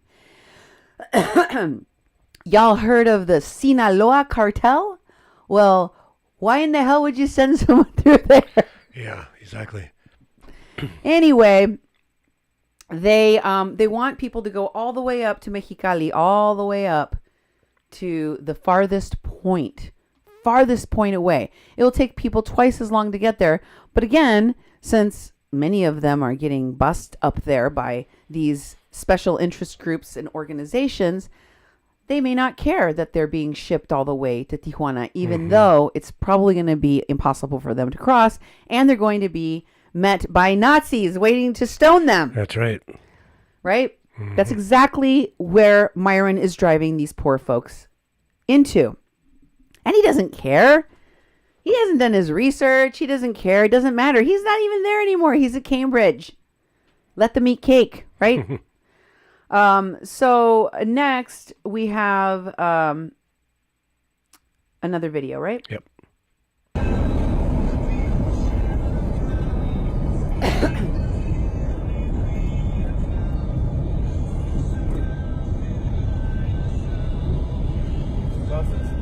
That he posted again as proof of the fact that, look at all of these buses taking people in the caravan. No, they're not. Those are buses at a bus terminal. Yeah. That's what it is. So here's the next one. This is him driving in a rented vehicle. Stupid idea. Yeah. Right, relatives in all four directions of the border, Turtle Island, and around the globe. We're looking at two volcanoes over here. Two volcanoes, and also you're looking at a building built by the cartel. So I'm going to give you a few tips in media for media that's going to be coming across here to Mexico. Always carry cash in pesos. Understand the exchange rate.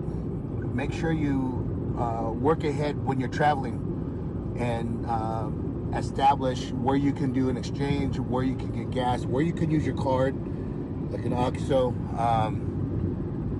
We had a few challenges when we came across two checkpoints. Was we didn't have enough pesos. Although I had plenty of dinero, dollars, I didn't have enough pesos. So it's a lesson learned. We've got to go find a place to do an exchange rate of dollars to pesos. Last night I flew the drone over the stadium. I've researched the drone laws in Mexico. So far there was no restrictions, and I was okay. So it was very cool. As you guys got to see, the drone took amazing footage at night. And although we did get surrounded by polisos when they came, and that was a little sketchy because they had followed the drone, and they have police in like almost every corner, every turn off, every turnpike. I mean, just there's always lights going. So it's one of the things just for you guys as media, what you need to know while you're traveling. Also, I'm in a rental car. Now I have a contact in Mexico. So he said if I need a car, next time just let him know.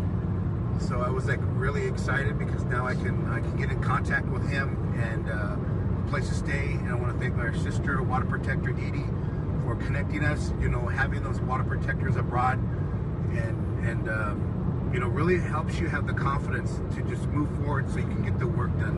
Love you, Dee Dee. Dee was the medic down at Standing Rock and handed out a lot of hugs to everybody and walked around and was just always helpful and available if you needed help. And so far I felt pretty good here. I've maneuvered. I see these two people. We're seeing like this all over. They're walking. Just a while back, if you saw in the live feed, there was a couple standing there. I mean, this is all the way down. We've been traveling for the last few hours. People are walking, and they're walking on the opposite side of the road. They're not walking on that side. On this side, you would think they're walking. Mostly others right there too. Yeah, they're going against. Yep, they're going against traffic. But it's all the way down. Can you imagine that? Walking with your family or walking with your children, or you know, there's mostly couples that I've been seeing this a little bit later. We got up early in the morning and went and documented. I was a little sketchy by that, but every room we tried to find, was booked, and that had to do with I don't know what it had to do with, and I think. You know, the weird part is we found rooms that were 2-hour rooms and 5-hour rooms. Yeah, so I wasn't trying to, I don't want to go put my head on those pillows. So guys, I traveled extremely light, you know, and bring just plenty of underwear, plenty of socks, and shirts. It's nice and warm down here. Again, a selfie stick. I got a few different cameras. I got my drone and several, I've got a Mavic. I've got a Mavic Pro, and the Mavic Pro is what I'm using to document in the air. And the laws apply here as they do in the United States, not over crowds, and no fly zones, etc., etc. Get your FAA license, and just, well, those are cops on bikes. That was a little weird. Here we go with another. We're gonna try this one again. Yeah, we got another toll. We didn't even go that far. We have to make sure we're going the right one. So last time we had to back out. We'll just try this one, huh? Oh, this is cars. Oh, this is cars, okay. So we got to use a credit card because we got no more money in pesos. Oh, sorry. Man, it's a good thing that he didn't see a bunch of people with backpacks hiking into the mountains, because he would have thought that was a caravan and followed them up there. This guy thinks every brown person with a backpack on their back is part of the caravan. Yeah. He keeps pointing at people. Look, there's a caravan. He's just driving out of Mexico. I know exactly where he is because I recognize the terrain in the distance. Those two mountains, the pointy one and the longer one that kind of like cascades down like that, that's the Popocatépetl and the Iztaccíhuatl. Those are the famous volcanoes that the legend of the Popocatépetl and the Iztaccíhuatl are based on. And what kind of a moron goes to Mexico without Mexican money? Yeah. When did I ever do that to you, Duke? Oh, never. And, you know, we always exchange money here. Or, you know, we did it and lost some probably at the airport when we went to the exchange house right away, getting off the plane. But it was essential to have, you know, cash converted. Living off of credit cards in Mexico is not a very good idea. You know, it's like I did use credit cards, but I set them up ahead of time that I could use them in the country, and then I would do some cash withdrawals, but you'd pay a fee. But you need So to you're have always losing money. cash, available cash in your hand to pay mordidas. That's to pay off the cops, especially if you're a pendejo like this and you're not using the public transportation. You're going to get pulled over a lot, and you're going to have to pay them off. To pay tolls, to pay all those things. By the way, you don't have to pay any tolls if you're in public transportation. Yeah. The bus company does that for you. Yep. So, I mean, a lot of the things he brought upon himself because he doesn't know how to travel in Mexico. And whether or not I decide to exchange money at my local bank or wait until I land and go and exchange it at the airport or in some exchange house in Mexico is going to depend on the fluctuating rate of the value of the peso to the dollar. When it was really good, like it was fluctuating between 17 and 19, I was like, let's take our chances over there because it's going to be different at different places. And Mexican banks, they want your dollars, right? Because when they're buying dollars, and they're giving you pesos, which are depreciating and fluctuating at their rate. So, and of course, you're going to have to give money. I mean, I always carry money to give to people that are in need. You always have to carry money for the bathrooms. Yes, I said the bathrooms, and to buy toilet paper at the bathrooms once you get inside the bathroom and pay to get in the bathroom. Like almost everywhere you have to pay, and they don't take credit cards, and they don't take... no credit cards in the bathroom. And also there's change is used a lot too. Your pesos, and you can have a pocket full of change and have 20 American dollars worth of money. And so coins are used a lot. So you need a lot of coins. When we traveled on different roads and we were being taken by taxi, I had a bunch of coins in my backpack and I just kept on dipping into it for the tolls, and as there was tolls and we paid the tolls because we agreed to do that on that trip. Mordida, which is the slang word for the bribe that you have to pay almost everywhere to everyone, it is called a mordida because it's a bite. Everyone gets to eat. The guy that gives you the toilet paper, that sits there and gives you a little piece of toilet paper because there isn't any in the public restrooms in Mexico. That guy needs some money for that work. The person that cleans the bathrooms, because a lot of them don't have flush toilets and somebody's got to walk in there with a bucket of water and flush your poo, that person needs to eat, so you got to give them a tip. The person that bags your groceries, the person that carries them out to the car, you got to give them a tip. The people that help you park your car and point to a direction where there is a space for you and stands in it for you and ushers you in, got to pay that guy in the parking lot.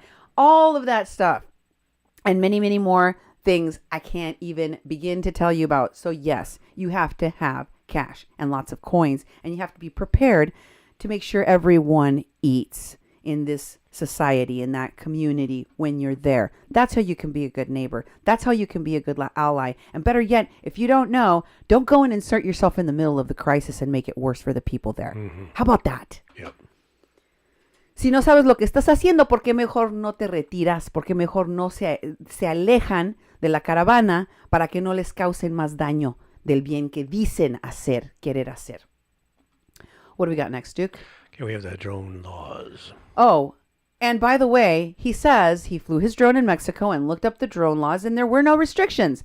Well, that's a lie, because a simple Google search will show you there are restrictions in Mexico and in many places that allow you to fly drones, including not being able to fly drones over large crowds of people, such as a caravan, you ask? Yeah. Why, yes, that would be exactly the kind of thing you wouldn't do. You would have to respect other people's privacy when flying a drone. You can't fly your drone over airports or in areas in which aircraft are operating. You have to fly during daylight hours and not at night, and only in good conditions. You cannot fly your drone in sensitive areas, including government or military facilities. Use of drones or camera drones in those areas are very prohibited. Yep. Extremely prohibited. That's the word I was looking for. You have to also look for signs posted around any popular tourist attractions that notify you that it is a no drone zone.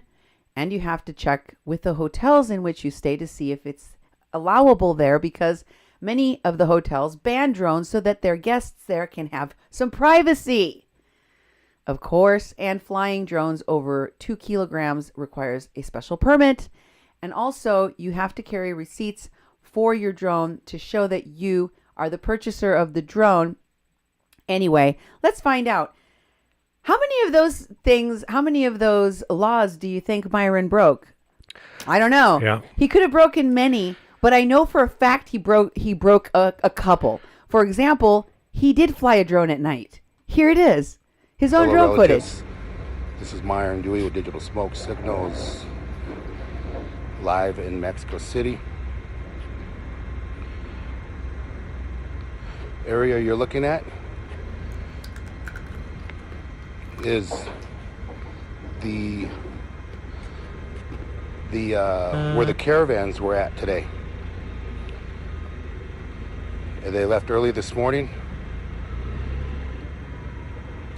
You got mosquitoes I don't want to get this. So there's one thing that we know for sure he got wrong. But notice how he lied in his video. I wonder if he even looked up the drone laws. Yeah. Because I think he's arrogant like that. He feels like Mexicans and their rules are beneath him. He just told you he just blew through a toll stand because what can they do?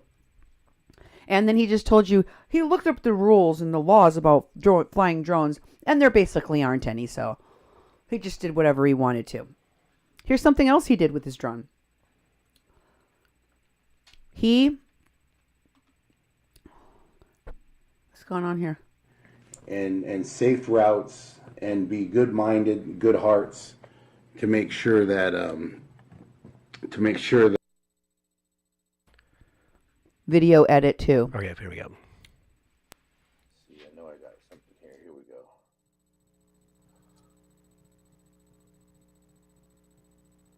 Let's see. Really interesting with the drone because I almost lost it hitting a radio tower. There's some drone footage of It's showing the crowd. They went all the way back to the trees.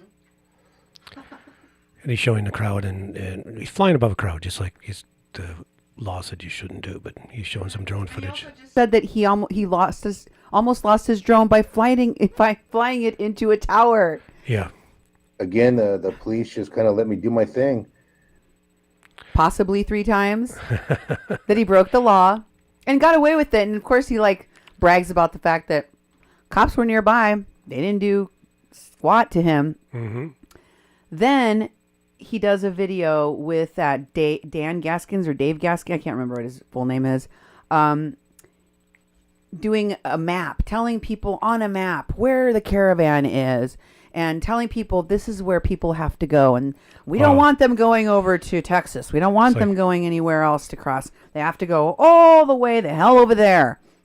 One of the hardest crossing points where there are Nazis waiting for them. Yeah. That's where they got to go, according to Myron Dewey. Here's that video.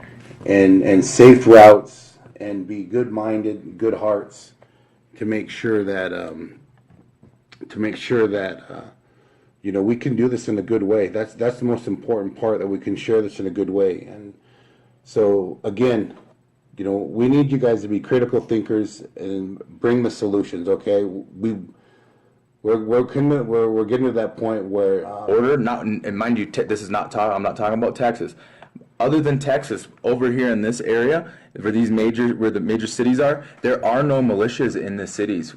Some of our contacts over there have said that they did push the militia out, and those militias are they have set up camps out in the deserts or something. They pushed them out of there. So the cities on the border are okay. That's what direct information we're getting from people that are up there and on the border that are with the Eagle and Condor. But we are still taking precautions no matter what, and that's where the most support is. So this is where we got to direct our relatives. But in the meantime, we want to make sure they're safe. I'm in a country where I don't speak Spanish, but I have relatives that are from Mexico. I have nieces, where the part of their family is from Mexico.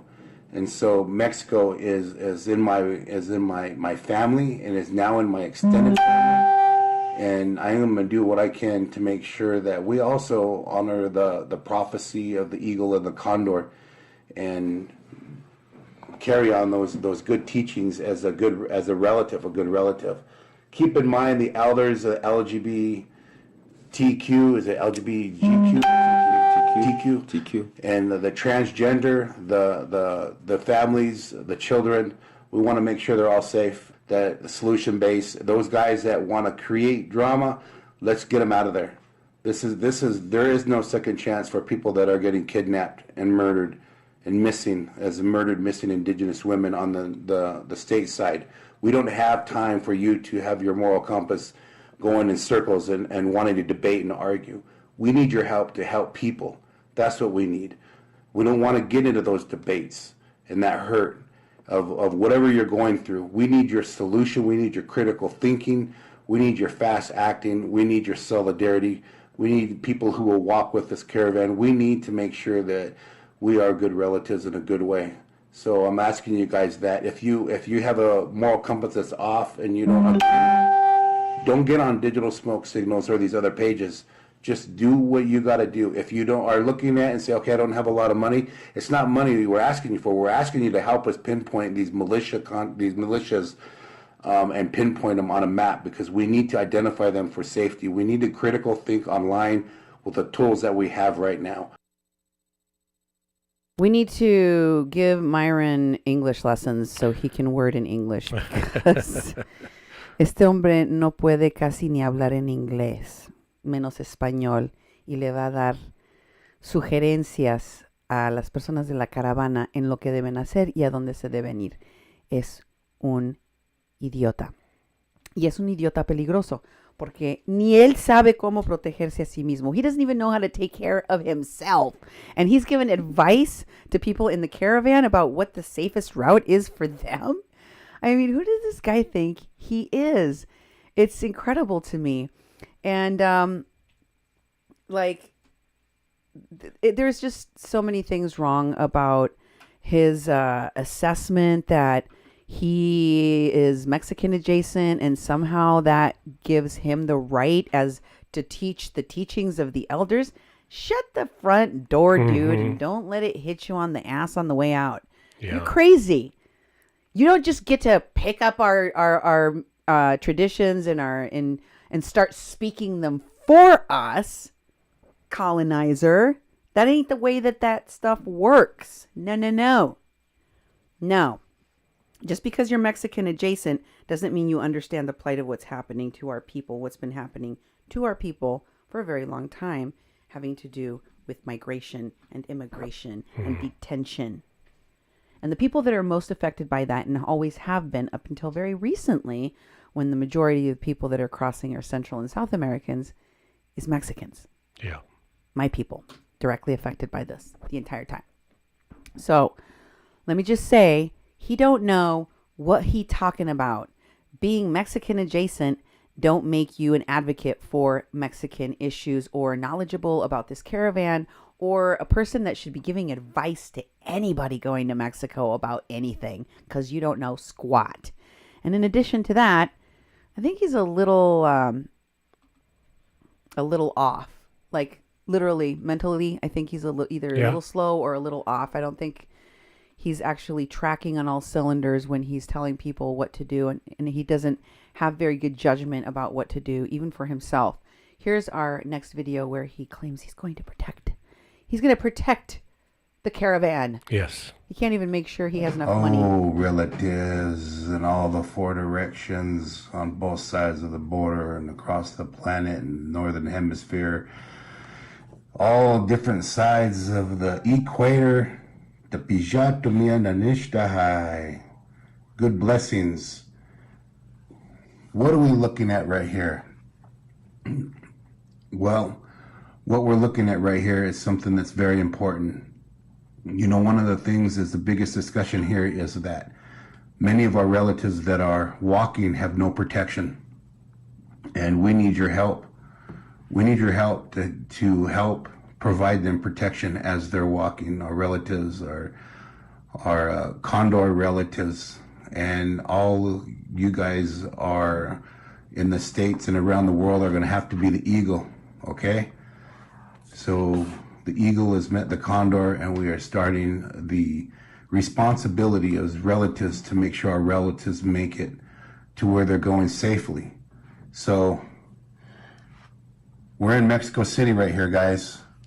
We need to draft something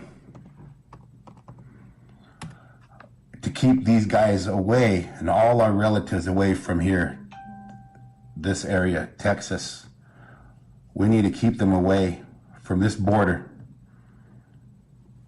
They got to go up this way. We're going to do everything we can we're going to start pinpointing where militia is. We have to start preparing our relatives to not go that way. The other thing is they're leaving in an area, they're coming in an area where, from down through here in Honduras, Guatemala, El Salvador, Nicaragua, they're coming down through here, and there's dangerous areas through here. And from what's being documented, giving an example, here's where one of the caravans stopped.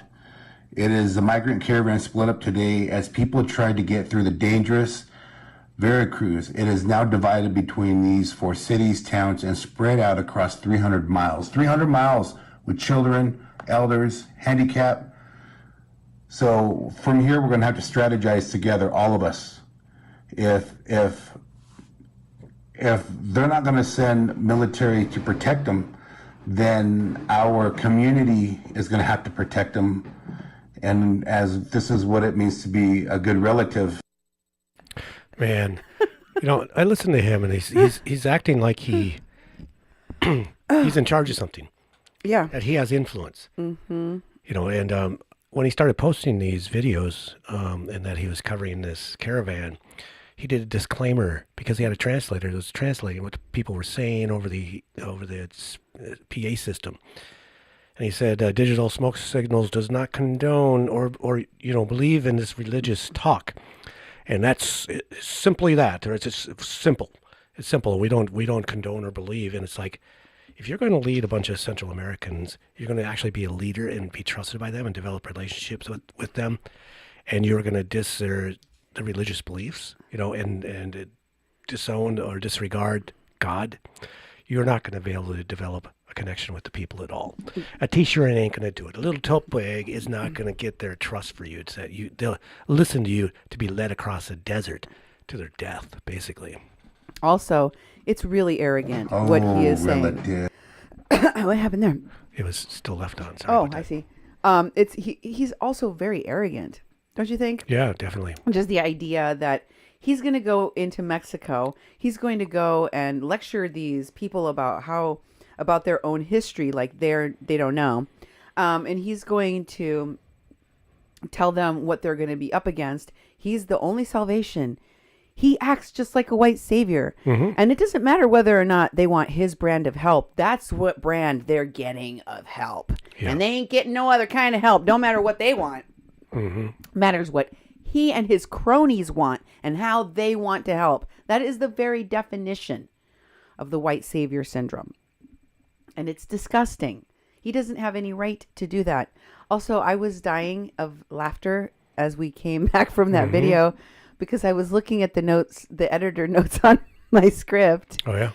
From Nemo, and it says, note, when I heard him say Nicaragua, my soul left my body. Wow. I don't know why.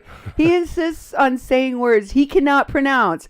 The man cannot, he has a speech impediment. He can't even speak in English in understandable, rational sentences, but he wants to try and put on a Spanish accent.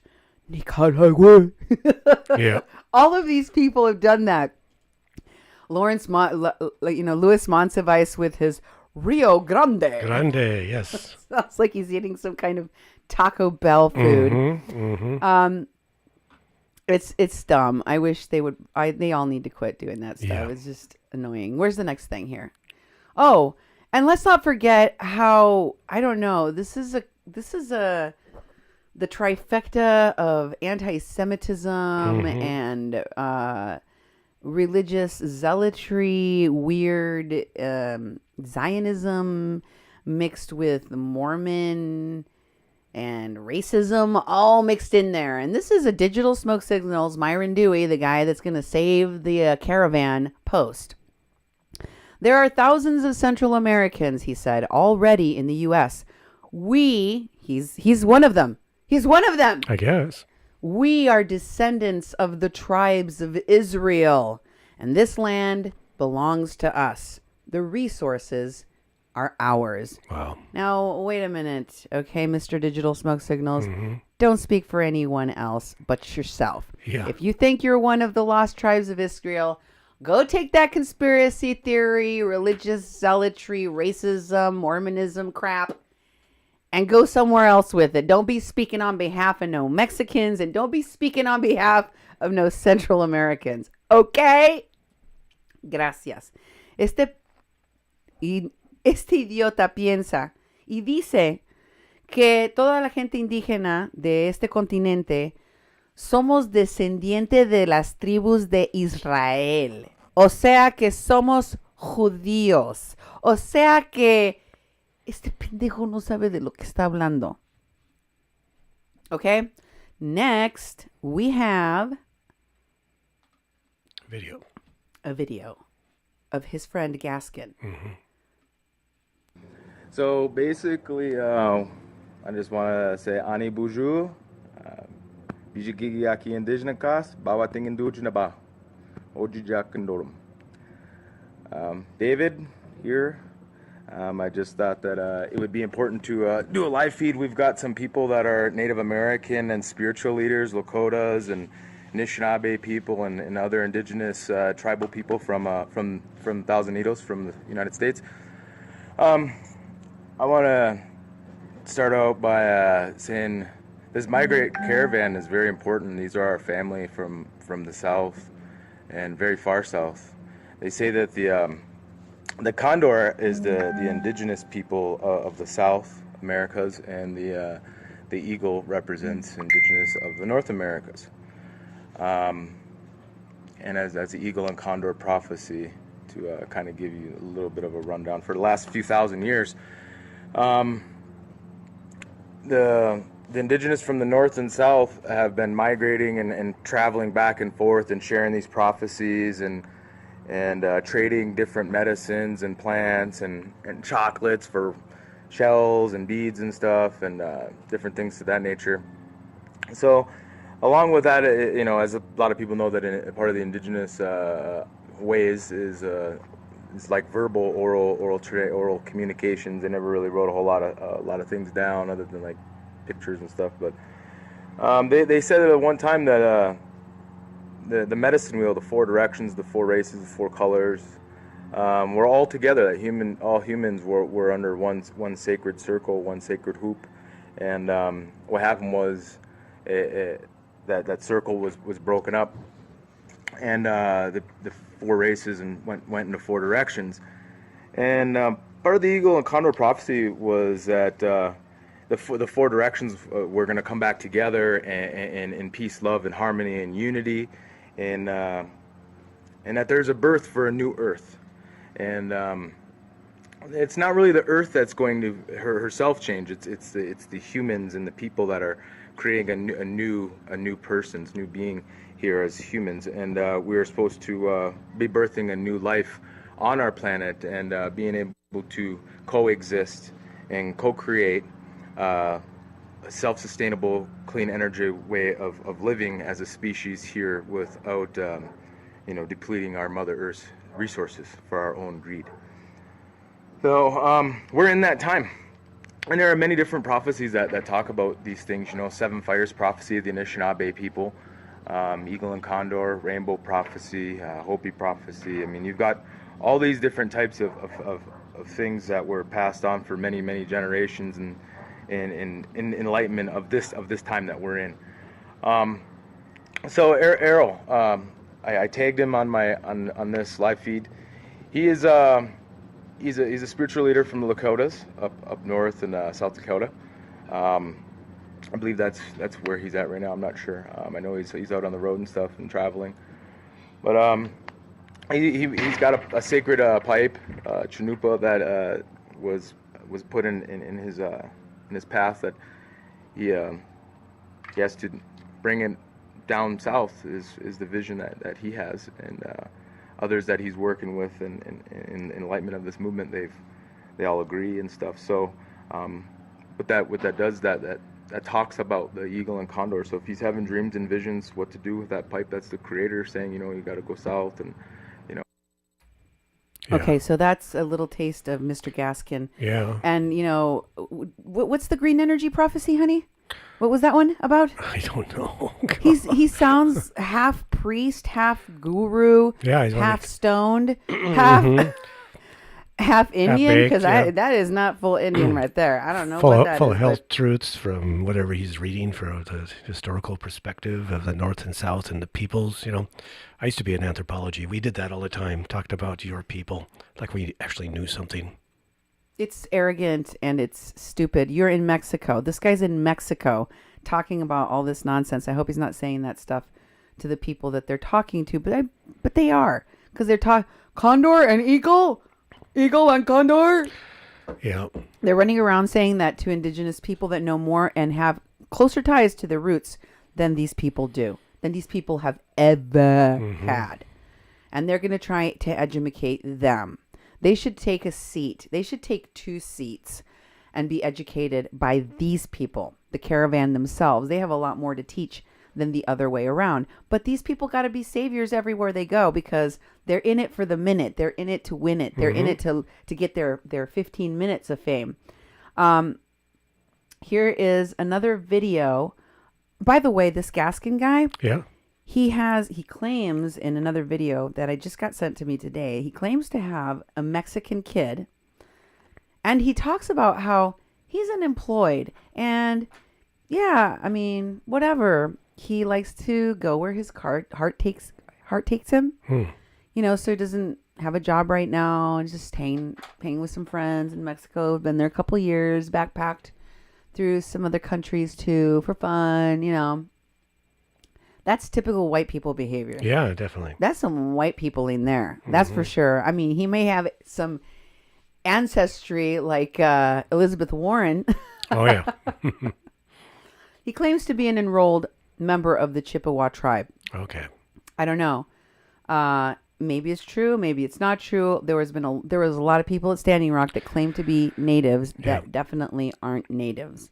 I don't know if Mama Ladana printed them out a little ID thing. I haven't heard many Anishinaabe call themselves Chippewa, but there is. I know there's one tribe that uses the word Chippewa in Minnesota. You know, it's the word Chippewa is in it. You know, but usually they don't use the word Chippewa because it was the French mispronouncing Anishinaabe name became Chippewa, so it's like basically used as a slang. One of the reasons I'm going through each of these characters and showing them to you, una de las razones por las cuales estoy repasando por cada uno de estos personajes, is because I want you to notice the similarities in their behaviors. Quiero que se den cuenta de las similaridades entre ellos, cómo se parecen.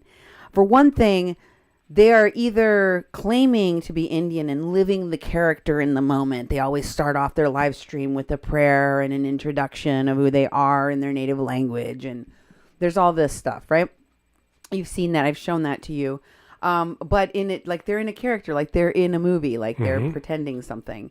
O se están tratando, están tratando de ser los indígenas más rígidos, más apegados, que siempre están hablando en su idioma, comienzan siempre con un rezo. Parece que están haciendo el papel de un personaje, ¿ok? Y sean peras o sean manzanas, whether it's true or not that they really do have some indigenous ancestry, they act like colonized people. They act like sold out people. Sean peras o sean manzanas, lo que demuestran es que están colonizados en su forma de actuar, en su forma de hablar. Y este es uno de ellos, Gaskins. Aquí hay otro video. Here's another video. If they have buses and stuff, the women and children are going to be taking them. No, these are not wild, crazy, maniac people that the media back in America puts on now. I really don't see too many English-speaking Americans with blue eyes here kind of things, and I'm pretty much all of those categories except I'm part Indian, and they don't give me no problems. I get a lot of handshakes, I get hugs, and I mean, this is not a bad situation. This is actually a great situation. The energy is here. It's very high. I'm getting a lot of positive vibes and positive energy from the people here. But at the same time, these are the very same people, he and Myron Dewey, that are telling you that people are getting robbed by machetes. Yeah.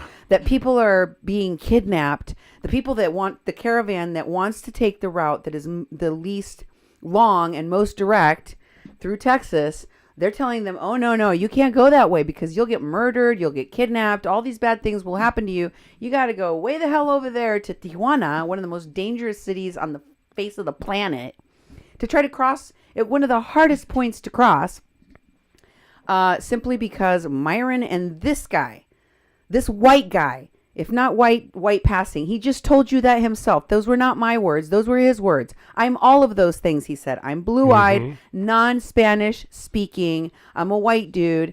And none of these people are hurting me or attacking me or doing anything bad. Right? So here is what this is really connected to. Here's a post by... Oh, there's a third video? Oh, yes. Sorry. Go ahead. Roll the third video. What's up, guys? I am chiming back in here. The Migrant Caravan Walk. As you can see, there's plenty of people in news. All right. So they're basically making plans. They're saying it is you're putting yourselves in danger if they are walking in small groups. If the people are walking in small groups, then they're liable to get picked up not by police, but by human trafficking, cartel stuff. I mean, there's a lot of obstacles that these guys have to confront in traveling in small numbers. So what they're discussing now is what is the best way to leave from here and be safe at the same time. So what's going on is exactly that. They're discussing. So everybody packed up. They said about 650. The police said 650 people left already this morning, and the city transit saying 1,200 people left this morning. Total in the last couple days, it's been over a couple thousand people. So basically, we've got to think about the materials and supplies that everybody's going to need from Mexico City to make it up to the border. If you look, people are wearing Crocs. They're going to need better sandals. They need better shoes. You got to think everybody is walking in sandals. Oh, look, there's a no dapple chopper. No dapple. Me and Myron both started looking. We both went right to the helicopters. We're like, no dapple. Say hi, Myron, again. Hey.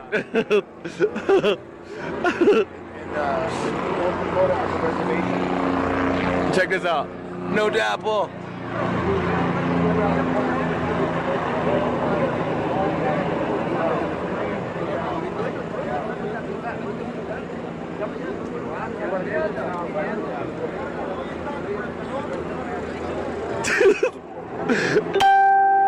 Yeah, that no dapple chopper does get around. And do this is because I've been living here in Mexico, and I've been down to Guatemala, I've been in Belize, and I've been to these places, and I haven't had I mean, a lot of people think that, oh, it's blue eyes and blonde hair and they're gonna kill us gringos and all that. No, it's not even like that. By the way, I have blue eyes. By the way, I was raised in America and I speak perfect American English. I don't speak very much Spanish, and I've walked across this country myself, and I haven't had any problems. So just from my own personal experience, I can actually debunk some of that stuff that people are thinking. So he can be both. He can be a white dude with blue eyes that's raised in the culture of an American that doesn't have anything to do with their native background. And then just like Elizabeth Warren one day will wake up and go, I'm Indian. I want you to treat me and act as if I can speak on behalf of Native people. I can advocate for Indigenous people. And it is my right because I have a drop of that blood. Yeah. That is some racist nonsense right there. No, that's not right. And Elizabeth Warren wasn't right to do it. Elizabeth Warren isn't right to do it. This guy isn't right to do it either. And Huaraches are literally what Mexicans wear. It is sandals is what everyone wears in Mexico, especially poor people, especially the indigenous people. Indigenous people went from their cradle to their grave wearing nothing but. There's a lot of people in Mexico that run marathons with huaraches, with sandals. That's the preferred form of footwear to maintain posture, to keep your back straight. Our shoes and everything that we wore from our indigenous ancestors came with a purpose. And of course, Mr. I'm an Indian would know that if he were really what he's talking about, but he ain't. So do these people take anything seriously? Hoi, hoi, hoi, well, there's an apple plate. I know that really bothered me. The apple chopper, the apple, and just joking about that, because it was terrifying to have that stuff happen in Standing Rock. They wear it as a badge of honor, and trying to employ the same sort of tactics and stuff they did in Standing Rock down in Mexico. I think it's disgusting. I didn't know who this guy was, but I've only seen a little bit of him, and I don't like him at all. I don't like the fact that they're not taking this seriously. It's not that they're bad people, it's that they're ignorant and they're racist, and the things that they're saying about Mexicans and Mexico are dead wrong, and they don't know what the hell they're talking about. They have no right to speak on behalf of Mexicans in Mexico or what's going to happen to the people in that caravan because they don't know. Sometimes it's better for you to stay out of things than to go into things you don't know and make them worse for the people that are already vulnerable. These particular people happen to be the most vulnerable. And the people from Standing Rock that are involved with this, surrounding this gentleman, Mr. Gaskin, are hella dangerous and do not give two rips about vulnerable people like Mary Trujillo, whose crime, the crime which was committed against her, was covered up by people like Dewey. So I wouldn't let him take care of my cat, and I don't have a cat. Yep. Anybody that is helping them, and knowingly or unknowingly, you need to keep an eye out for these folks because they're dangerous. And also, here's another person Gaskin is connected to. Evan Duke. Oh, boy. The Antifa guy.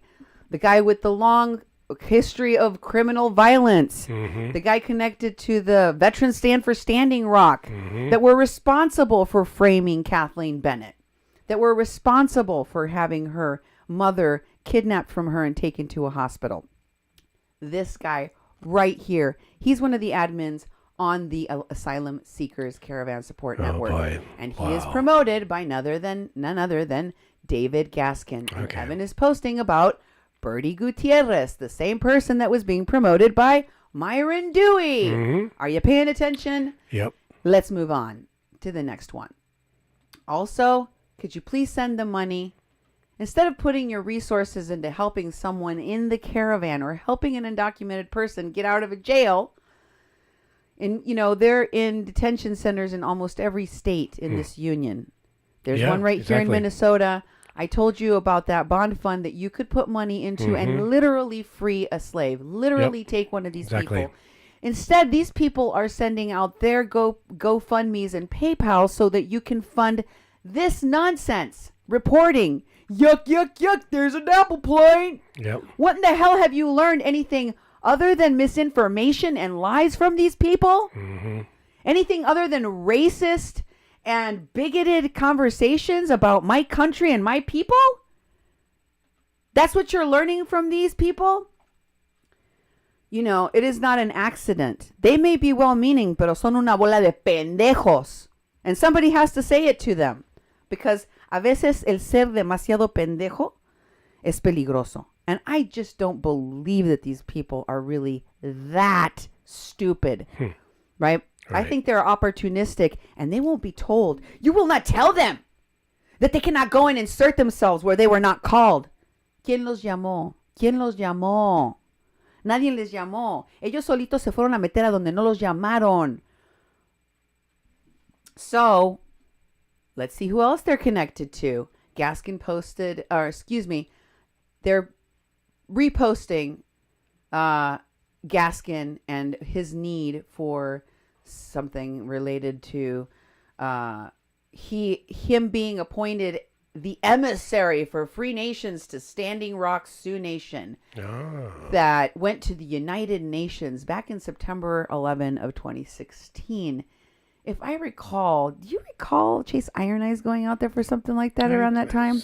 Yeah. I don't know if it was exactly at that time, but I know he did go out to some UN thing. And so did Menape, the person that said he was personally responsible for having Kathleen Bennett arrested. We exonerated and showed you that all the people that were involved in falsely imprisoning a Lakota woman that was at Standing Rock with her elderly mom, we showed you that those people were celebrated as water protectors at the United Nations by none other than billionaire Marianne Thompson Frank and her Nexus network that was frequented, supported, and partnered by Wesley Clark Jr., the guy that sent the veterans to Standing Rock, and his daddy, General Wesley Clark, who ran for president of these United States of America and was the supreme commander of NATO. Those people.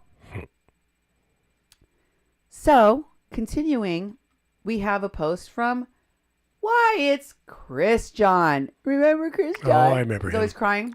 Yep. David Gaskin will be hosting us near Joshua Tree, Morongo, Palm Springs area, blah, blah, blah, blah, blah. And who's down there at the very bottom? Why, it's relatives in prayer, the ones that used a puppet to make fun, along with rapist Chelsea Lyons Kent, then at Truth Against the Machine, and their cohorts were making fun of and putting out misinformation about Kathleen Bennett. All of these people were directly involved in trying to hurt Kathleen Bennett and her mom, and were directly connected and friends with and supporters of the people that framed her and put her in jail and put her and her mom in an early grave. That's why you need to watch out for them. Véanse todos los nombres de todas las personas asociadas a este hombre y a estos grupos. If you don't think it's odd that that Gaskin is hanging out with Myron Dewey and what they're doing at the border now, you don't think that's shady, you don't think that's wrong, you don't think that's racist, you don't think that's colonizing, you don't think that's appropriative, look at the other people he's connected to from the past and what I've told you about those people. Here's another one. Here in something called Treaty Awareness, Mr. Gaskin is posting about sustainable communities and a contribution-based economy. They have a whole bunch of organizations involved, and they need money. Oh, okay. GoFundMe, because there's travel and food, and they need to get to ceremonies, and they got to go to meetings and Chimigwech, send me money. Yep, that's right. And then there's a palm tree. It says, click to support travel funds by David Gaskin. Oh, boy. Remember, I just told you David Gaskin in a video that he took out in Mexico says he's not working. Not working. He just goes where his heart leads him. Porque cuando le da una corazonada, él se va con la corazonada, pero no le gusta trabajar, pero tiene un hijo que mantener, pero él se deja llevar así como una hoja de un árbol en el aire. Yep. And here's more about Mr. Gaskin that he said, I'm a very intelligent and great guy. Sounds like Trump. There's a lot of things you might hear about me, but if you know the real me, you will know I'm a very nice person and I love my life. My past was tough, and it made me who I am today. Though I don't fight for points nor money. He sure does ask for a lot of it. Yeah, that's right. I fight for the 7 grandfather teachings. I know that someday I'll be recognized for my life's accomplishments. I care about all my accomplishments. You think they'll be asking for those in heaven or whatever you think of it, the afterlife? Yeah. And he Can goes you on. please give us a resume of your accomplishments, Yeah. Mr. Gaskin? Trade is the future of the indigenous people of North America. We'll conquer it and be recognized with true sovereign immunity. Miigwech. He sounds like a mix of Fritzler Yeah. and Christina Hollenbeck, these impact investors and High Priestess Marianne Thompson Frank with their native rituals. Yeah. These people are trying to mix the Ouija board and spirituality and all of it into one thing. Yep. Next, that is... Anishinaabe French. Yes, that's what he says. Okay. He is. He's an Anishinaabe Chippewa French, Indians. Okay. and he's just living in the most expensive resort city in Mexico, like the equivalent of going to Miami here in the U.S. Cancun, Quintana Roo. That's where he's at. Wow. Next, he posts none other, and he's of course talking about people being undocumented. He's talking about Latino people, people of Mexico, people of Central America, people of Honduras, and he uses a picture of a Filipino dude named Angelo Wolf that was associated with the Flint Flop House in Michigan, where that same Filipino guy took all the money that was raised for that Wolf House, for that Flint House, where they were basically squatting and taking the resources of the black people of Michigan who had their their water poisoned. Do you see how they go from disaster to disaster and capitalize on everything that they can? And who posted that down there? Why? It was Evan Duke in the Asylum Seekers Caravan Network, posting the picture of a Filipino con man, right? Yep. That guy. And no one's illegal in stolen land. No one is illegal on stolen land, and a Filipino con man should be the one to represent you. Yes. And a white dude named Evan Duke, involved with a bunch of people that were in that veterans group with Ed Higgins and Veterans Respond, and all of the people associated with Wesley Clark Jr. David Gaskin posts here, the El Salvadoran caravan is heading to Mexico. Okay, David, let me educate you for a minute, okay? When you are talking in English, you would say the Salvadorian caravan. In English, proper English, the thing that you do know how to speak. So I'm guessing that you're trying to pretend that you're speaking it the way that they would say it in Spanish, right? But you're wrong, because that's not how you would say it. You would say the Salvadoreño caravan. Pendejo. So stop trying to say things in Spanish you don't know how to say right. Just speak them in English. Don't be insulting. Yeah, exactly. An appropriative. Next. Or find out. Don't just assume and make up words like Myron does. Like this, all of them do the same things. Yep. They make up words to sound like they're speaking a language they don't speak, which is insulting and stupid. If you really want to learn a language, ask a teacher. Have someone teach you how to learn it, or go find out how you really say and pronounce things. Exactly. Instead of just making it up and Columbusing all over our language. Next. Digital Smoke Signals posts the bogus and dangerous group that Evan Duke is part of, called Asylum Seekers Caravan Support Network.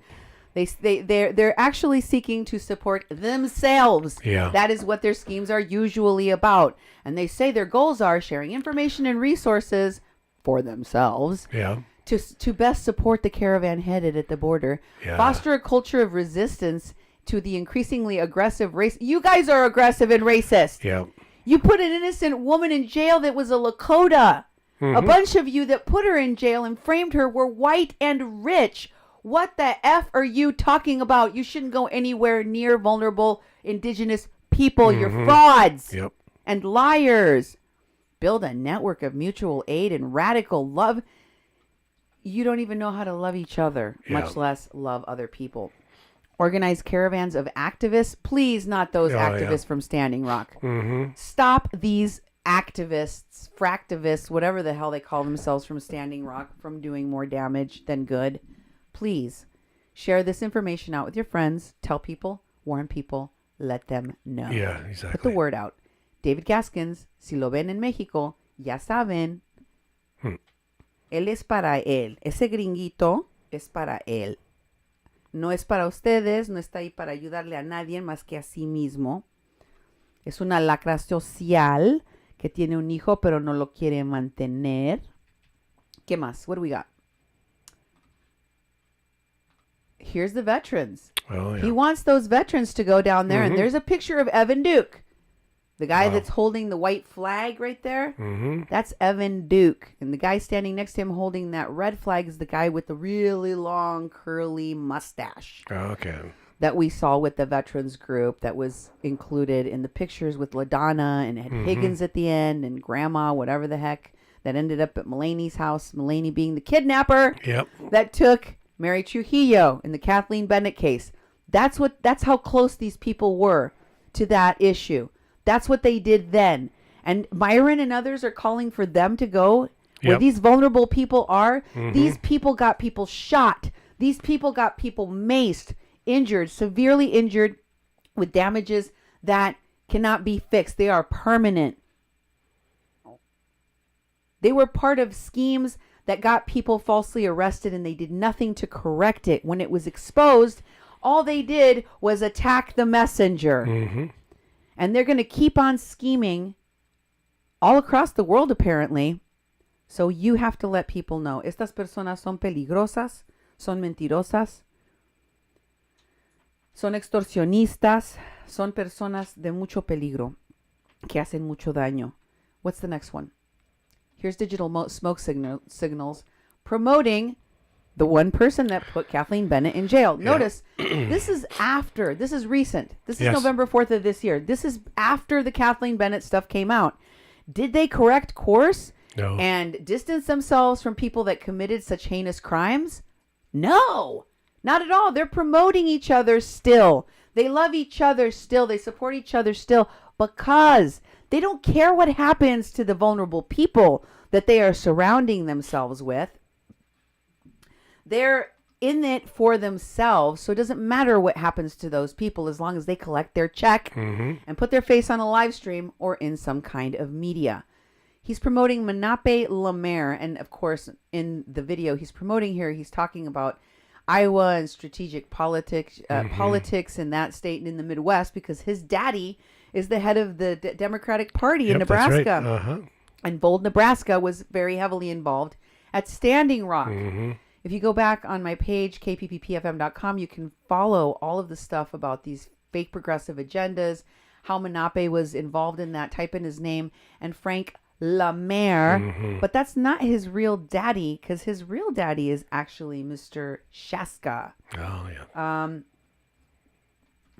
Let's see. Chaska Denny, that's his name. Yep. That's his real dad.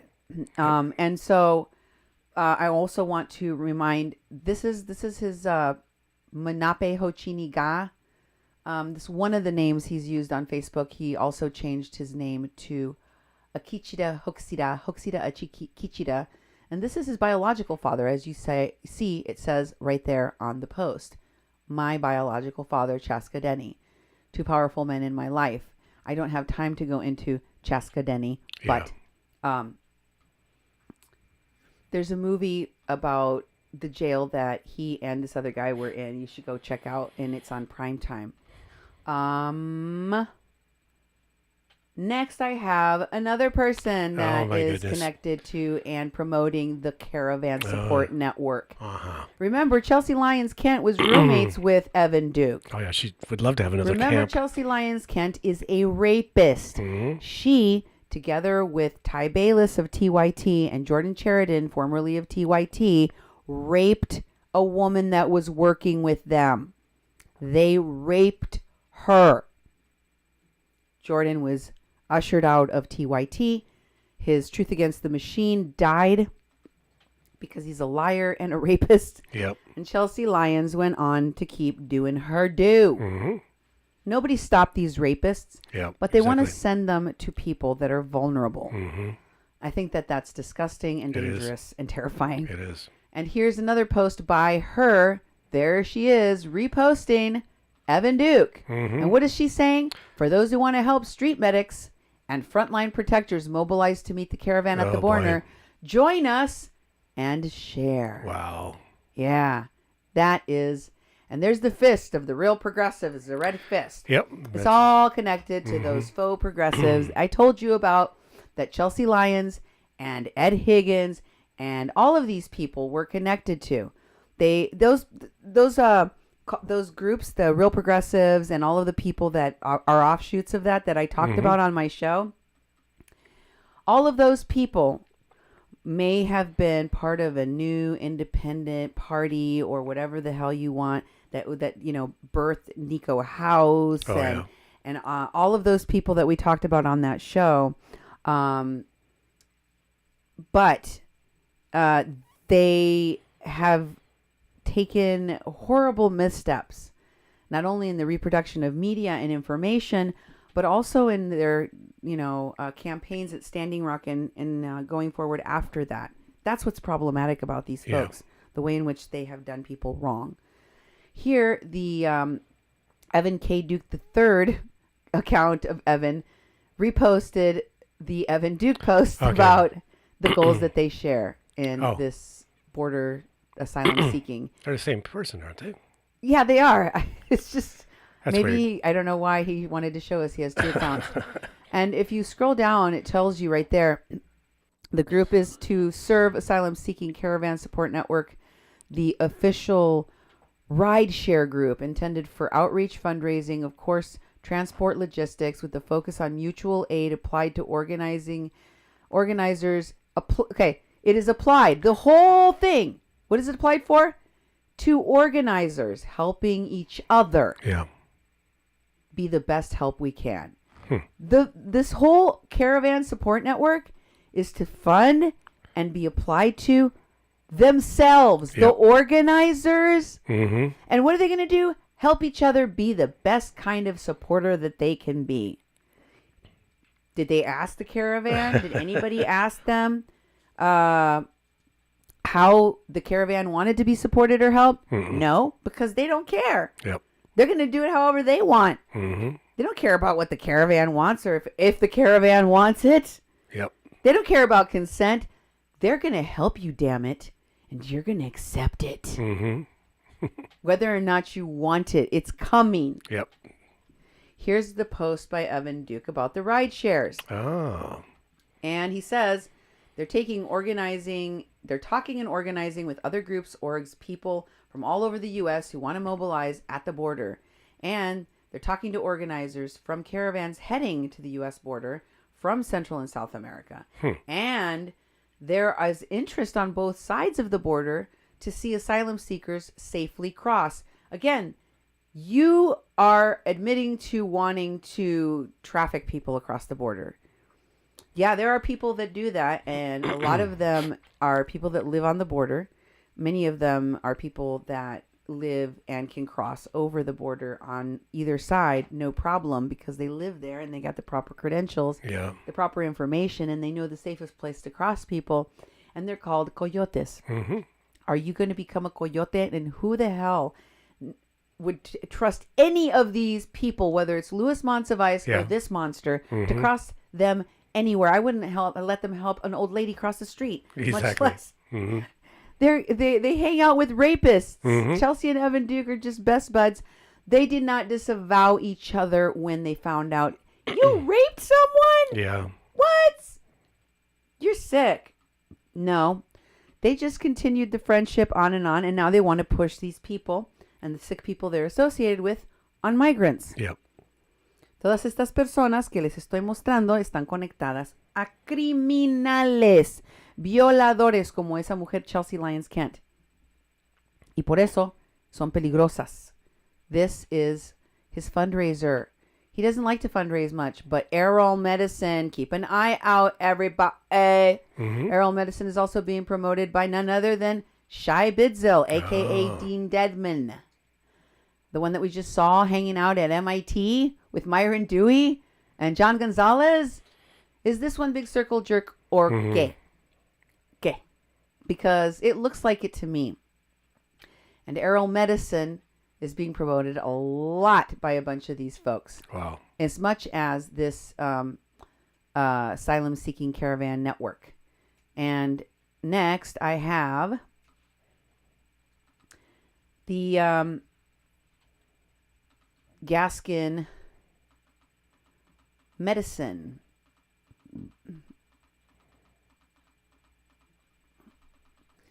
here we go. He's got a PayPal.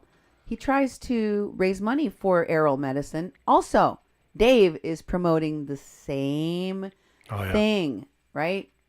Because they're going to go heal the Caravan. They're going to heal the Caravan with their fake ass medicine men and their fake medicine.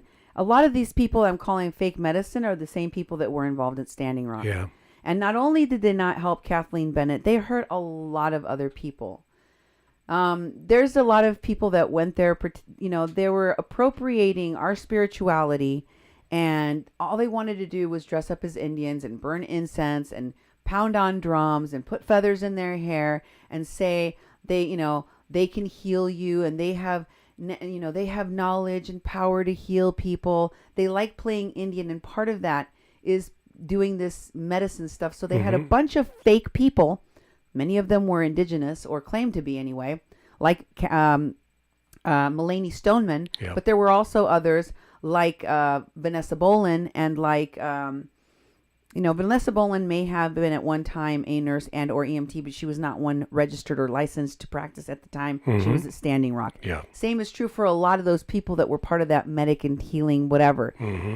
Mitra, the one that was involved in helping to support the Marcus Mitchell fraud recently that we showed you, claims to be a combat medic, but she never actually was deployed anywhere. So she might have gotten some of the training, but she never got to use it.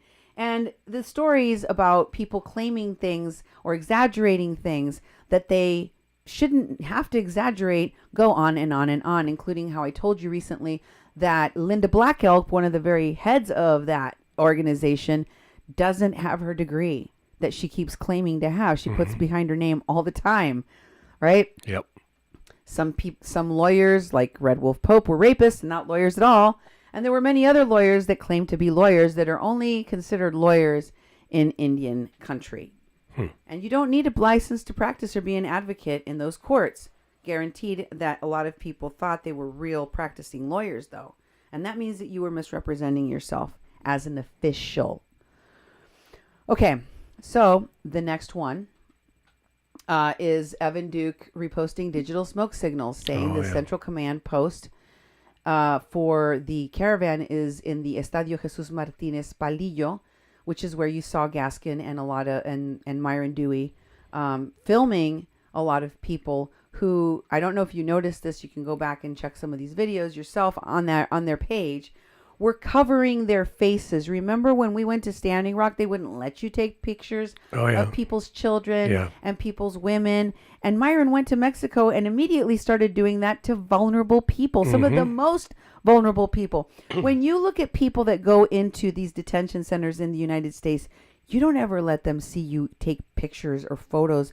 They blur them out of everything. Myron and the people at Standing Rock prevented folks from taking pictures of people's children. And that was just to protect their privacy and their rights. And these are the most vulnerable people that you can imagine. They're undocumented and they're traveling. They're trying to escape harm. And these people, they're literally escaping people that want to kill them in gangs and that are, they're fleeing domestic violence. They may have left and expected and hoped that no one even knew they took off. And Myron's taking pictures of them and putting them out on social media. That's true. Wow. I don't even understand the hubris. I mean, he's so entitled. He feels that he has the right to do all of this stuff without asking, without talking to those people, because he is there to report. Yep. Anyway, here is the post of Bertie Gutierrez saying that she needs all of this equipment for people arriving at the border. Yep. In Tijuana. Okay. Okay. Here's another one with Lolly B talking about how the best way to support the migrants traveling, because everyone needs to get their advice from Laura Berger. That's her real name. Okay. Laura Berger. That's her name, Laura Berger. She calls herself Lolly B so that you can't ever find out who she really is, because she likes to pretend Indian. She's transracial Indianing, you see. And in this video here, in this post here, she's talking about, hey, I'm going to give you the advice on how you should help the Caravan, okay? There's a lot of ideas, And there's a lot of ways, but actually there's people that are on the ground on either side of the colonized line providing services, and she's going to tell you about those.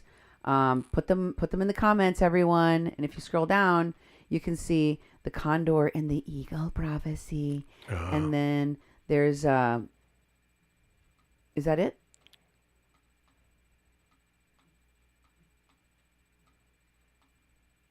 Right there, the first one is Asylum Seekers Caravan Support Network. Also, Foods Not Bombs. Fort Collins will be heading down there from Black Mesa. If anyone in Colorado area wants to connect and get involved. Oh, boy. They're trying to set up camps like they did for the pipelines and like they did at Standing Rock all along the border. Wow. God help the caravan. Yeah, really. God help people crossing these crazy people. Dan Nimkin, one of the Indians that went to Sold Ceremony along with Myron Dewey and Chase Iron Eyes and Lolly B and many others at Burning Man, is also in the comments. Myron Dewey is down there with them. Send him a message. Lolly's like, thanks a lot. Will do. Yeah, that's right. They make it look like it's all happening organic. What should we do? Hey, let me tell you. But, you know, the truth is Lolly B knows all about this caravan, knows all of the people that are putting it together, the people that administrate the page, the people that are raising the funds. Yep. And she wants to go. She actually posts in the comments of the thing. She wants to go there to be a medic. Oh, yeah. Yeah. Lolly here, that's the best way post. Is there any more of that? Next, she's posting. I think that's it, honey. All right. Next, she's posting about Marcus Mitchell, the guy that pretended to get shot in the chest. And she has some kind of medical or psychiatric or studies background that she got a college degree for, but I don't think has used in any way in practice. So when she talks about her knowledge of medicine or of, psychology, that is where I think she is speaking from, even though she really has no practice. Okay? Yeah.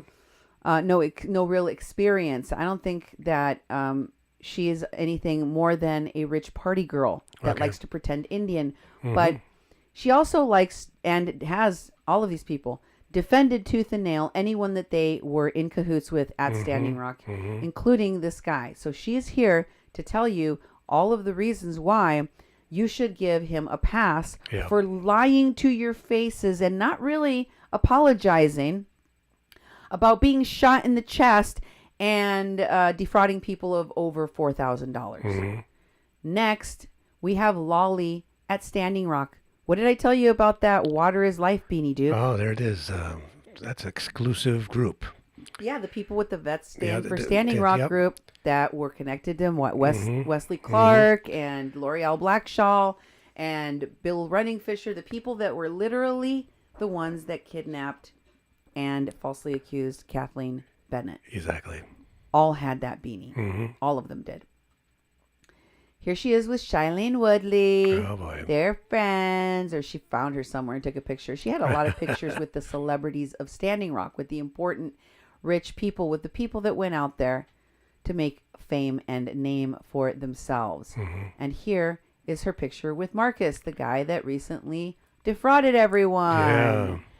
And there's another picture of her with Mike Fassig, whose son raped and kidnapped and tortured a woman while he helped, while he then tried to hide the crime afterwards, along with people from Activate Now. Wow.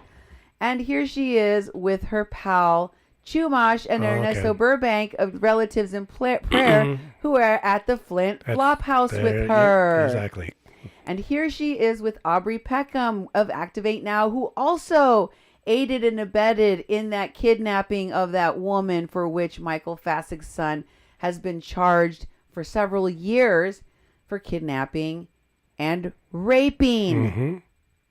Aubrey and all of them were connected to the Flint Flop House, where she was at, where Lolly B was at. Here she is with none other than the guy that started the wolf pack, the Stand with Wolves, Yep. Angelo Sison, Yeah. the Filipino playing Indian.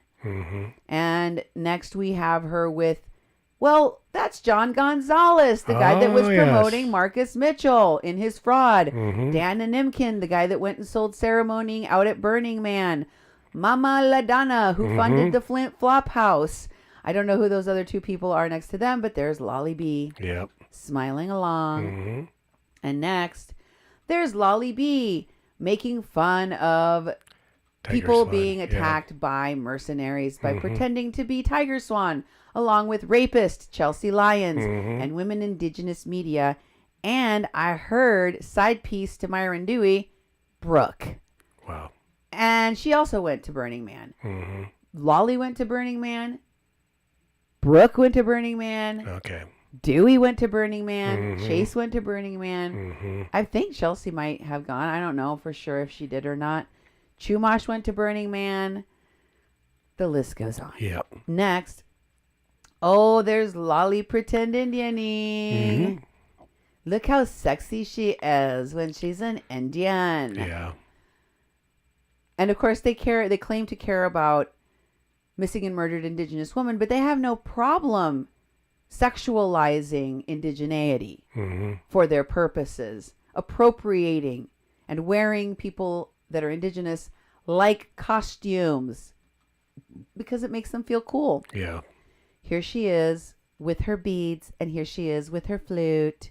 That she was in front of Morton County. And then here she is again with her drum in front of the cops. Look at her. She's super indigenous looking. And here she is again in a video.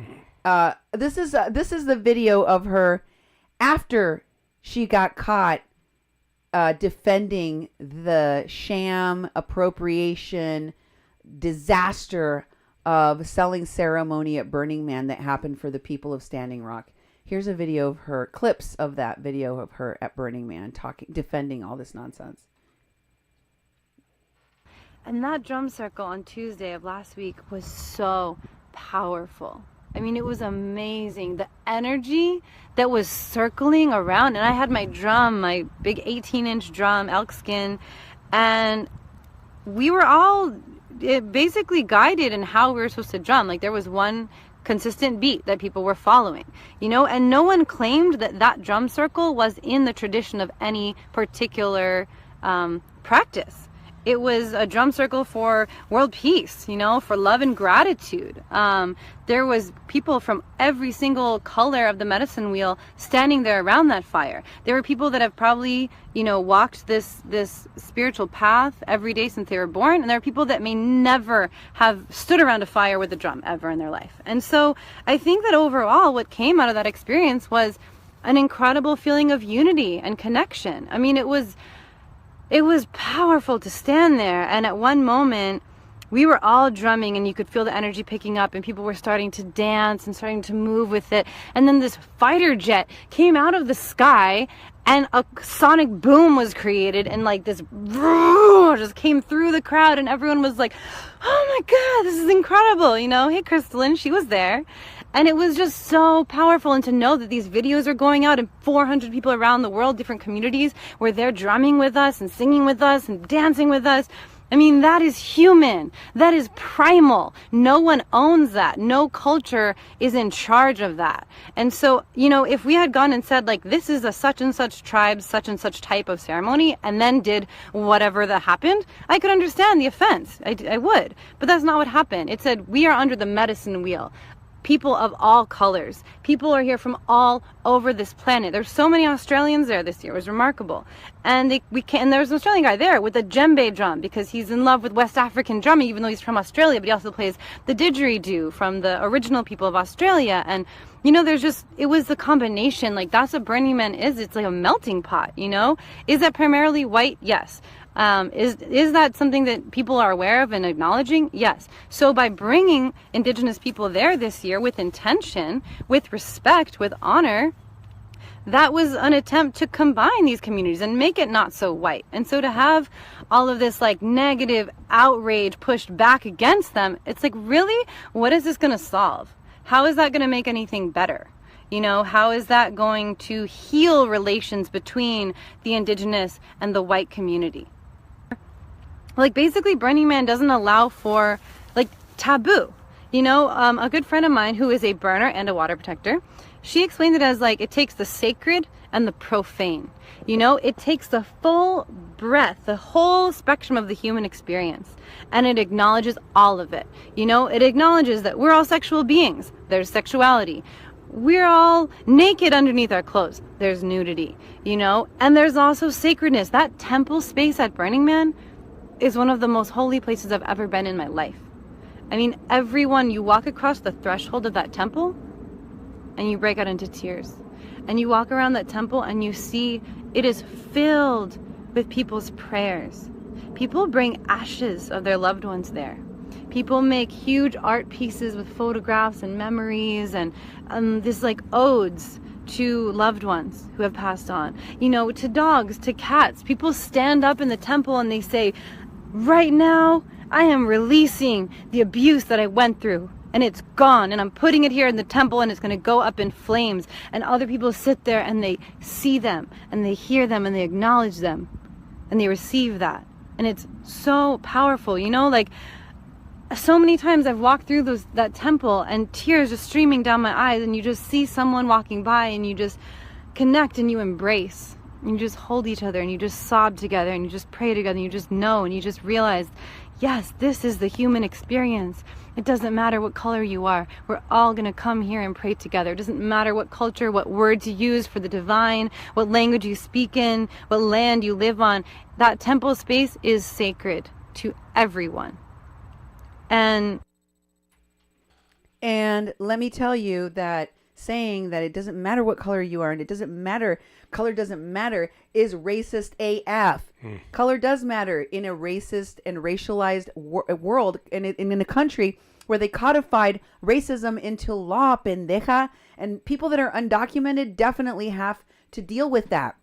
This woman is the one that wants to go heal people at the border. She wants to be part of this asylum seeker network, and she's going to give healing to my people while she's transracial Indianing, right? Because you know that Lolly B, Laura Berger, is a rich white lady. But she love her some beads. Mm-hmm. She wants to be Indian. She wants to be Mexican. She wants to be something she ain't so bad. Why do you hate your white skin, Lala? Está tocada.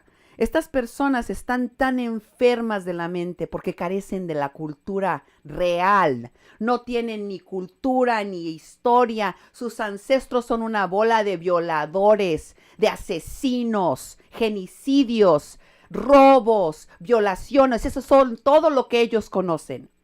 No saben hacer más que robar y mentir y violar y explotar todo lo que tocan. This woman is like so many other colonizer. All she knows how to do is lie and lie and lie about herself to others, about the people she hangs out with, and defend liars like Marcus Mitchell. Excuse after excuse after excuse after excuse. Fraud after fraud after fraud. Lie after lie after lie. But meanwhile, she looks so fashion forward in them beads, yo. Don't she? Mm-hmm. Don't she look so good in that spray tan? Yeah. Don't she?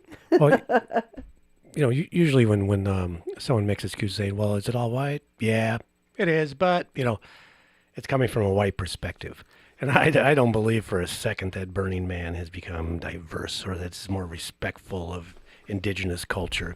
And you're totally right. This person with those values now is trying to capitalize on the misery and the vulnerability of these people coming to the border. These people don't need people like this in their way. They already have enough in their way. And you don't need to defend the white supremacist point of view unless you're being a white supremacist, Laura, which is exactly what she was doing in that video. Mm-hmm. And here she apologizes for what she said and says she was wrong. I didn't have to tell her she was wrong.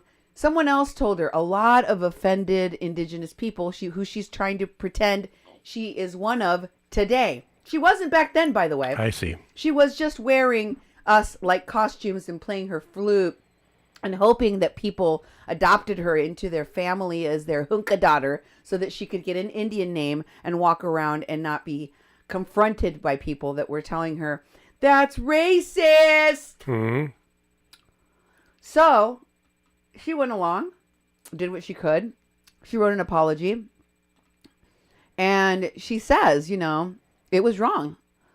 This past year, I have been involved, but the minute she says, I apologize for defending my statements without understanding fully the pain that was caused at Red Lightning Camp. Because that's what white supremacists do. They dig in their heels more. Yeah. And she sounded like an a-hole, and everyone instantly said, you're a fake, lying, blah, blah, blah. Mm-hmm. And so she's like, oh, crap. How do I get to be adjacent to Indians so I can put on my spray tan and my beads mm-hmm. and put feathers in my hair if I don't apologize to them? Yeah. I don't have to mean it, but I do have to apologize. And you can tell she doesn't, because the very next thing after she says I apologize is, I've been adjacent to Native Americans at Standing Rock, so I kind of feel like I have the right to do this. Yeah. And we invited indigenous people mm-hmm. to a drum circle at this year's event. Yeah. But it caused a lot of pain, so I'm sorry you had to feel that pain. Mm-hmm. But, and here's a post by Mi Gente in which they say, we think it's obscene that one desert hosts a bacchanal of art, drugs, sex, and dance, while in the desert of our border, children are put in cages and migrants are rounded up en masse. We think it's obscene that tech companies are paid millions of dollars to aid and abet human rights violations. We think it is obscene that many tech workers have risen up to decry these actions, and we are asking that they do so now. That they haven't risen up to decry these actions. And then it's got Burning Man next to ICE. Oh, wow. And Lolly B isn't just a one-time burner. She burned for the last 6 years. Mm-hmm. This isn't just a pastime that she went to when she was at Standing Rock and decided to go to after, No. She's a fixture at Burning Man, which I told you all about in one of my past shows, and I showed you all the people that went there, and they appropriate the F out of Native American mm-hmm. stuff, and they, you could be walking by and see a drugged out naked couple having sex while a white woman is wearing a war bonnet. Yep. That's the kind of things that they do at Burning Man, mm-hmm. which this woman totally condones. But she wants you to believe she's going to be the person that is going to go heal the migrant caravan, wants to work on healing the migrant caravan. One of these rich people that are so tone deaf and completely devoid of any understanding of what the lives of these very poor and humble people from Central America actually need. Not that she cares, because, like I said, all these people, they're going to help how they want to help. They don't ask. They don't care. They don't even know if the caravan wants their help. Mm-hmm. But they're going to help them anyway. That's right. And Laura Berger wants to do that. Here's Laura's mom. This is her real mom. Does she look indigenous to you? She looks white AF to me. Here's Laura's daddy. He's a professor of clinical psychiatry. He's a doctor. Her daddy a doctor for mm-hmm. real. And he works at the Connecticut Mental Health Center, where Laura and many of her ancestors and family have always lived. Mm-hmm. Let me make sure to tell you that. And scroll down and you will see that on Laura's daddy's page, you can see that he has been educating and training at the New York University since 1971. Oh. And where does he work? Yale School of Medicine. Yale. Remember when I showed you that there was a protest at Yale and that Lolly Berger was there? Or mm-hmm. Lolly B, Laura Berger, was there? It's really, really hard to make Laura Berger sound like an Indian name. Yep. Or cool for that matter, which is why she uses Lolly B. But here is her family. Ooh, look how indigenous they all look. Oh, yeah. But they do love to appropriate because there she is playing her flute, pretend Indianing, and some other person over there is playing a bongo. Yep. And somebody else looks like they're shaking a rain stick or something. Yep. And they definitely are celebrating Christmas there. So one of those families. Here's the next picture of her grandpa. This is the obituary for Berger Spencer Miriam, age 84. Okay. Her grandpa is an important dude. He's a business executive, film historian, artist, president and chairman of the board of the former Berger Brothers Company in New Haven, Connecticut, leading authority on the Barrymores.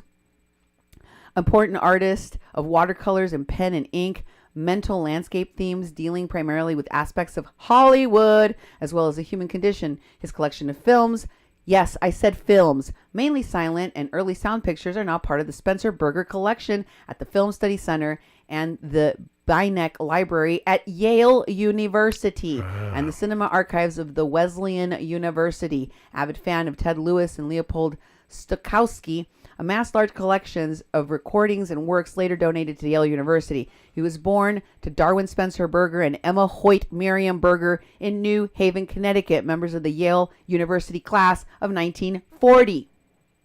He was the brother of the late Elizabeth Berger Stevens and the husband of the late Jane Headley Berger. He's survived by two sons, George Spencer Berger of Jamestown and Rhode Island, and Dr. Eric Hoadley Berger of New Haven, Connecticut. That's Laura Berger's daddy that I just showed you that works at Yale. And their two grandchildren, Timothy Antonio Aiken Berger and Laura Christina Livingston Berger. Laura Christina Livingston. Both of New York. No, excuse me, New Haven. So next, she's trying to make her name sound cute. Like she got a nickname because she lived in Texas and they called her Beto. Yeah. So she could just change her name. No. And this is from the Instagram of her grandpappy, the Spencer Berger Art Gallery. Spencer Berger's gallery features prolific art. Spencer Miriam Berger, important artist, film historian, Hollywood insider. Next, you have a resume. Are you guys starting to notice the theme when these fit with these photos from Standing Rock? These B-listers. Here's her resume. Her education is she got a Master of Social Work in New York City. That's what she's got. Master of Social Work. Don't make you no psychologist. Yeah. She went to Tufts University. She got a bachelor's in sociology. That don't make you no psychologist. She has social work experience, Yale University and Connecticut Mental Health Center, outpatient Hispanic clinic. Maybe that's why she thinks that she's transracial Indianing. She worked at Lutheran Social Services. She worked at Morton Child and Families, Raphael House of Domestic Violence Advocacy Training. She had 60 hours of training in Portland, Oregon, and in Roberto Clemente Family Guidance Center. She worked in the Manhattan District Attorney's Office, the Casa Miriam Vasquez Domestic Violence Shelter for 60 hours. If you look at her resume, there's not a lot of time in experience in any of these, in any one particular job, but she has lots of hours of training in yoga, in trauma yoga, International Association of Yoga Therapists. She's gone to lots of symposiums, Veterans Yoga Project, Yoga Hope, Trauma for the Mind Body Program, all sorts, street yoga, and then there's yoga teaching down there, and there's more yoga, and there's studios of yoga, Pachamama Daughter Yoga, Mandala House for Healing, 108 Monkeys. Oh boy. Then there's international experience. She studied various styles of yoga. She also went to Thailand and studied massage. She went to Uganda for some trauma treatment in yoga. She went to South Africa. She rich, guys. She rich. She went to India. She went to Colombia. She went to Colombia twice, to Medellin and to Cartagena. And what are her skills? Well, she is bilingual in Spanish. Really? Prove it. Yo quiero ver. Yo quiero ver. A ver, dime qué te estoy diciendo ahorita. Te puedo comprobar que esa persona, si es que habla español, lo habla muy mal. She probably knows how to pick here and there. She's like, mi lápiz es amarillo. She probably talks like that. And she probably doesn't know very much. I doubt it highly. Yeah. I have never, look, I listened to her. You just listened to her too. Does it seem like this woman is very intelligent, even in her native language? There's no way. The next thing is her business, her healing LLC. These people just fail upwards somehow, no matter what. But, you know, a lot of people in Yale and her family and Hollywood and connected and rich AF. So, of course, it stands. I mean, she traveled all over the world. Lolly B. Healin. Lolly B. Healin. Lolly B. Healin. This is her business. And then here's Lolly. Did you learn anything about your Burning Man experience and appropriating other people's cultures? No, because now she is fully transracial Indian. I do not know my ancestors. I have been a traveler since birth. I did not grow up in my homelands. I was not raised with anyone who shares my blood. I do not know who my ancestors were. Yes, you do. And they're famous and rich. And they went to Yale. But I see them when I look into my eyes. That's your spray tan and your liner. That is not your ancestors talking to you. They are pale as ghosts, Laura. Livingston Berger. I do not know their bloodline, but I wear their indigenous DNA in my brown skin, long black hair, and almond eyes. There it is, folks. Laura Christine Livingston Berger is a full-on transracial Indian right now. That's what she learned from stealing and appropriating other people's cultures, which she admitted she did not belong to in that post-apology and in the video in which she's talking about appropriating the culture of Indians. But there's nothing wrong with that. They don't own that stuff. She's not saying, hey, as an Indian, I approve it. She didn't say that in that video about Burning Man because she's not claiming she's an Indian there. But she is today. She just posted this like within the day or two. Yeah, exactly. She just posted this. I'm an Indian now. And she says, I feel their ancient connection to the earth through the love for her in my heart and soul. I sense them by the guidance they provide me by what I am drawn to, by the land I am called to and the people I connect to. I feel them when I walk alone in nature, a crossroads in a foreign land alone. They direct me to where to go. I do not know their language, but I speak with them through prayers and communicate through the plant teachings of our jungles. Jungles? Jungles! The jungles of Yale.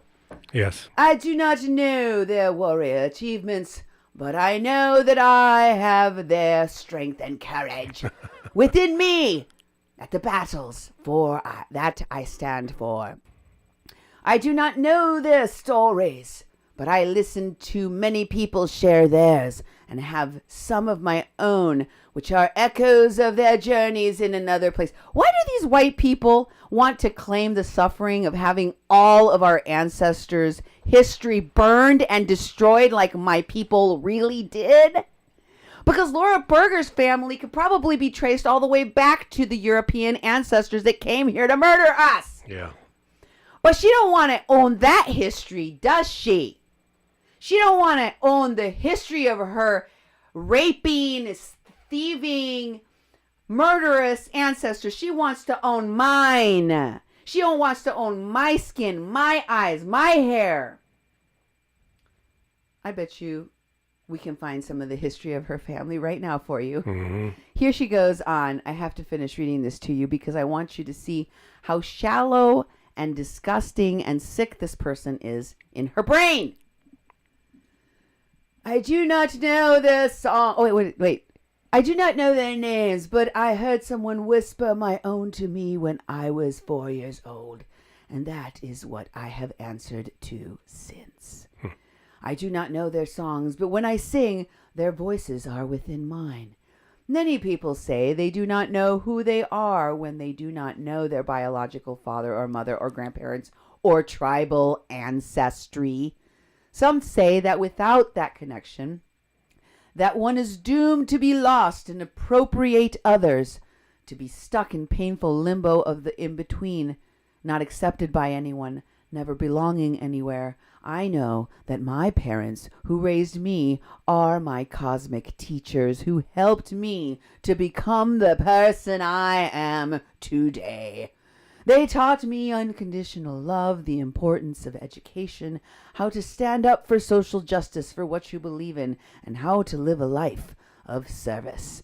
I know the privilege and responsibility I carry that we agreed upon before I was born.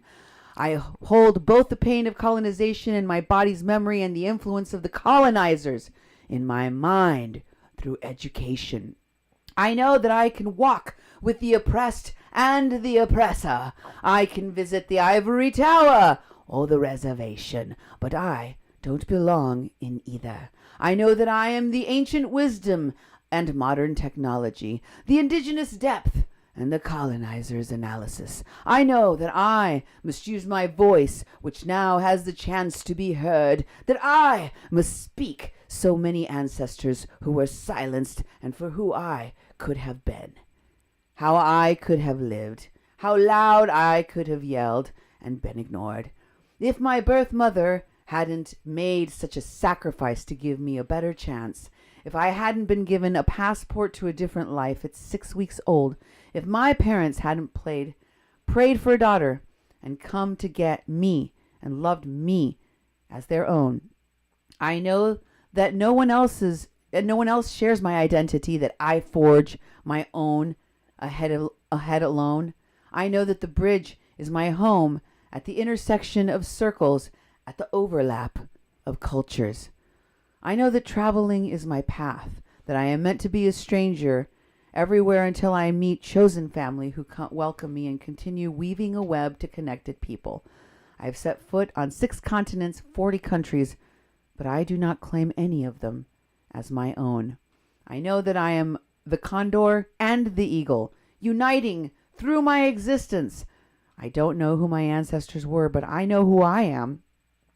I am likely descended from the Motilones, the Bari people of eastern Colombia. I just discovered that some of them still live in the Reserva, in the volatile border region in the eastern province of Norte de Santander. They are fighting an oil company, paramilitary gangs, and migrant refugees who overrun their land. I will go there one day. She's already been there twice. And perhaps I will meet some of my ancestors, but that won't tell me who I am. I know who I am. I'll never know who I am. They won't tell me who I am. That's right. But I know who I am. I am interested in connecting with other people with indigenous roots who grew up between worlds. And there she is in the most ridiculous picture ever. Wow. Huh. Oh, I didn't Photoshop this. Yep. I want you to know that this is a real picture that came from her Facebook page. Wow. Oh, dear God. Why are these people such a source of constant entertainment? Okay. Well, I just wanted to tell you, because we're going to wrap up here very quickly, and I think I might get this done under 4 hours. Yeah, Thank till we get 15 Jesus. minutes before they cut us off. So Jay posted this up, and I just want to show you what this whole charade is really about. This is about camps. This is about fundraising. This is about fundraising and propaganda. Literature propaganda mega thread. See, and here's their promotion of Birdie. Birdie fundraiser for the LGBT caravan. Birdie for donated supplies. Birdie for the Pueblo camps. Birdie for the fundraiser blast. Central American Exodus fundraiser. I guarantee that other than handing out a few phone chargers, T-shirts, and branding caravan goers like Myron did as if they were cows, These people aren't really doing anything but funneling very vulnerable people into some of the most dangerous parts of Mexico just for shiggles, because they really don't know what they're doing. They could care less what the outcome is for these people anyway. So if they send them to their death, so be it. As long as they got their live stream in and raised enough funds and can go to MIT and tell everyone what a savior of people they are, who cares what the consequences are? This is another one of their fundraisers. I just want to show you a variety of them. This is the one for the Asylum Seeker GoFundMe. It's trying to raise $5,000. I didn't check it more recently to see where they're at now, but they're nearly at $1,000 there. This one is over $3,000. Almost $4,000 of their $10,000 goal for their love and support across the border. What does that mean? Who knows? But it's for Berger Gutierrez. And here's another one that is over $6,000. They're trying to raise $15,000 in support of asylum seekers.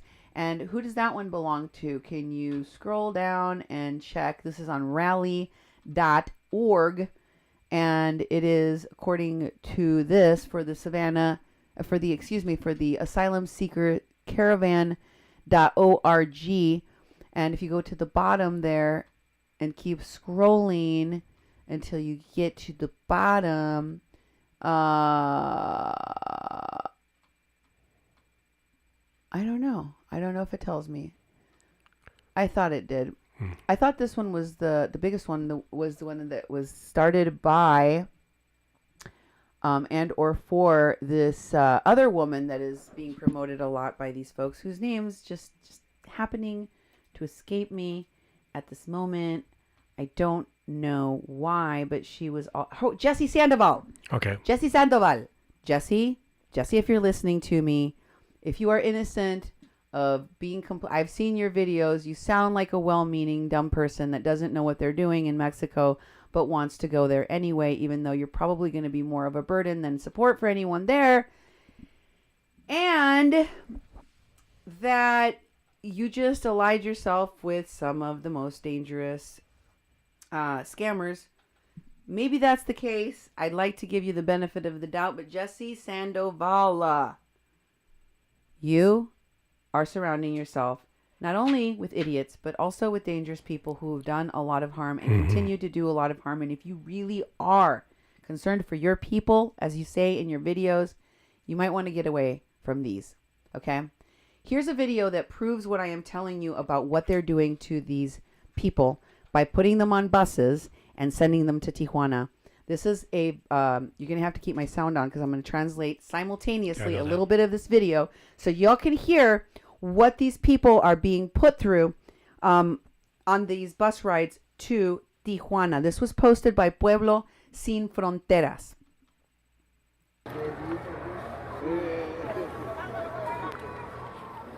Muy buenas noches, Pueblo Sin Frontera. Aquí Good evening. estamos. Here we are Caseta Mármol, on the highway exit for Marble, donde nos han dejado acá, where they left us. Los autobuses que The buses según el gobierno había that puesto, supposedly the el government gobierno puso paid for so that they could move us menear de donde estábamos from where we were acá en Concha, Sinaloa. In Concha, Sinaloa, on the highway exit of Concha. Nos vinieron a dejar acá nomás, And they just came and dumped us here. Estamos como 200 personas. Over 200 people. No hay ninguno de la Comisión There's Nacional nobody from the de National Derechos Commission Humanos of que nos Human Rights esté acompañando. that is No estamos coming en un with lugar us to seguro. keep us safe, Es un to make lugar sure that we're solitario, safe. como ven, y You oscuro. can see it's dark here. Acá There's no hay ninguna de la Policía no help, Nacional, no ni support, la Policía nobody greeting Municipal, us. ni There was estatal, one ni patrol car. de la Comisión Nacional, Nobody ni from the estatal. National Commission of Human Nadie Rights. nos está acompañando. Nobody is Y, coming with pues, us no nos to sentimos support us. seguros. We don't Hay feel dos safe. autobuses acá, There's de los two cuales, buses just showed up here. según vinieron por They nosotros, claim that they're here to pero pick no us nos up. queremos montar We don't want to get on porque no them nos sentimos because seguros we don't feel safe. de que la Comisión Nacional Because the ni Commission estatal for nos está National acompañando. Human Rights isn't here. Necesitamos urgentemente que nos vengan a acompañar. We would like for them to be Si nos llega a accompanying pasar us like they algo, said they were going to do. va a responsabilidad de ellos. If something happens to us, it's their responsibility to ensure our safety because they're the ones that put us on these buses. I'm going to get the plates here. You can't see it very well. No me veo bien. It's pero es you can't see it very well, but it's número 276 276 774 774 U, Sinaloa. dash U. Sinaloa plates. No se ve bien ahí. You can't see it very well. Y el otro And es the other a one here is 274 508 dash U. 8 Sinaloa. Sinaloa plates. Aquí estamos. Here we are. Habemos más de 200 Over 200 of us acá, are here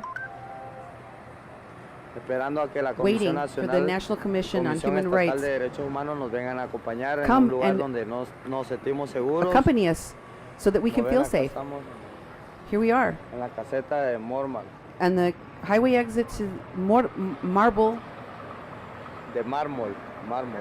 Caseta de mármol, aquí está. Mármol. Es una Mármol is carretera muy marble silenciosa. in English. Deje ver, van los buses. Le vamos a preguntar aquí I'm going to ask these people. ¿Ustedes son de los You autobuses? guys are the ones Disculpe, driving the bus? You guys are the ones for the Ustedes son bus? de los autobuses. Are you guys with the bus? Nos van a Can you, trasladar are a you guys, dónde, where are you going dijeron, to take disculpe? us? ¿A What? dónde nos van a trasladar? Where are you moving us to? De aquí. From here? Well, you know your destiny. No, pues No, quisiéramos I saber mean, por eso, porque no we don't know sabemos, where you're es de taking us. que, That's why pues, we're asking según you. los autobuses que nos According trajeron de to allá, us, we were eran supposed los que to nos be, iban a llevar the buses hasta- that originally hasta picked donde us nos up were tenían que going to llevar y take nos us dejaron all the botados way acá, to the por end eso le point. preguntamos. And they just dumped us here. Sí, That's why I'm por eso asking le you. preguntamos a ustedes que son que You guys are the vinieron, ones that are pues, supposed to be the drivers. ajá, auxiliarnos. You're supposed to help us. Pues es lo que Where queríamos- were you queremos told that you were saber, going to be ¿a dónde taken? nos iban a llevar? That's why I'm Porque nos asking dejaron you. botados You're the acá one y supposed hay to ni tell de la us. Comisión Nacional de- But you know, Llegar lo más cerca. to get you as Ajá. close to where ¿Cuál es you're lo más going. cerca? What is that? What does it mean? Sonora, de ahí otro. Para transportar. Ajá. Sí, porque según ustedes vinieron According- a auxiliarnos, ¿no? According to you guys are Ajá. supposed to be helping us, right? ¿Y cuál es el destino donde nos iban a llevar What was the ustedes? ¿O nos van a llevar destination where you ustedes? said you were going to be taking us to? Hasta Sonora. To Sonora? ¿Y qué parte de Sonora? What nos part van of a dejar? Sonora? Porque de repente pues ya ve que acá nos You dejaron know, like botados, yeah, we just subimos got al dumped here and autobús y nobody nos told dejaron us where we, botados. why. Ajá. Yeah. Entonces así es como pues, pero nomás nos dice acá el señor de los autobuses que This hasta man from Sonora the bus is nomás, just saying de that la cual nosotros no nos sentimos seguros we don't en, feel safe getting on pues, it. poderlo abordar porque pues ni él sabe a dónde nos va a llevar. Even he Entonces, doesn't know where he's going to be taking us. necesitamos que venga la Comisión We need the Nacional, National Commission of Comisión Human Estatal de Rights to Derechos be Humanos, here to porque accompany acá hay us in niños our también, travels to como lo ensure our ven, safety because mujeres they were y the ones niños, that y no nos provided these sentimos nada buses seguros. supposedly. We don't Nada feel seguro, safe. estamos en un lugar Not safe at all. oscuro. We're in a dark place. Ya estamos a medianoche, ya It's se fue past la midnight. única patrulla que The estaba only ahí. cop that was here Y nos is no dejaron longer solos. around Estamos here to guard completamente us. solos acá y todos no sabemos qué We don't know pueda what's going to pasar. happen to Entonces, us. necesitamos el apoyo We need the y support la Comisión Nacional of de the Derechos National de Commission of Human Acompañamiento, más Rights. que nada. They Como need to lo ven, come ahí and está la accompany mujer us, con su- guarantee our la safety like they señora said con they sus would. niños y There are todo. children here.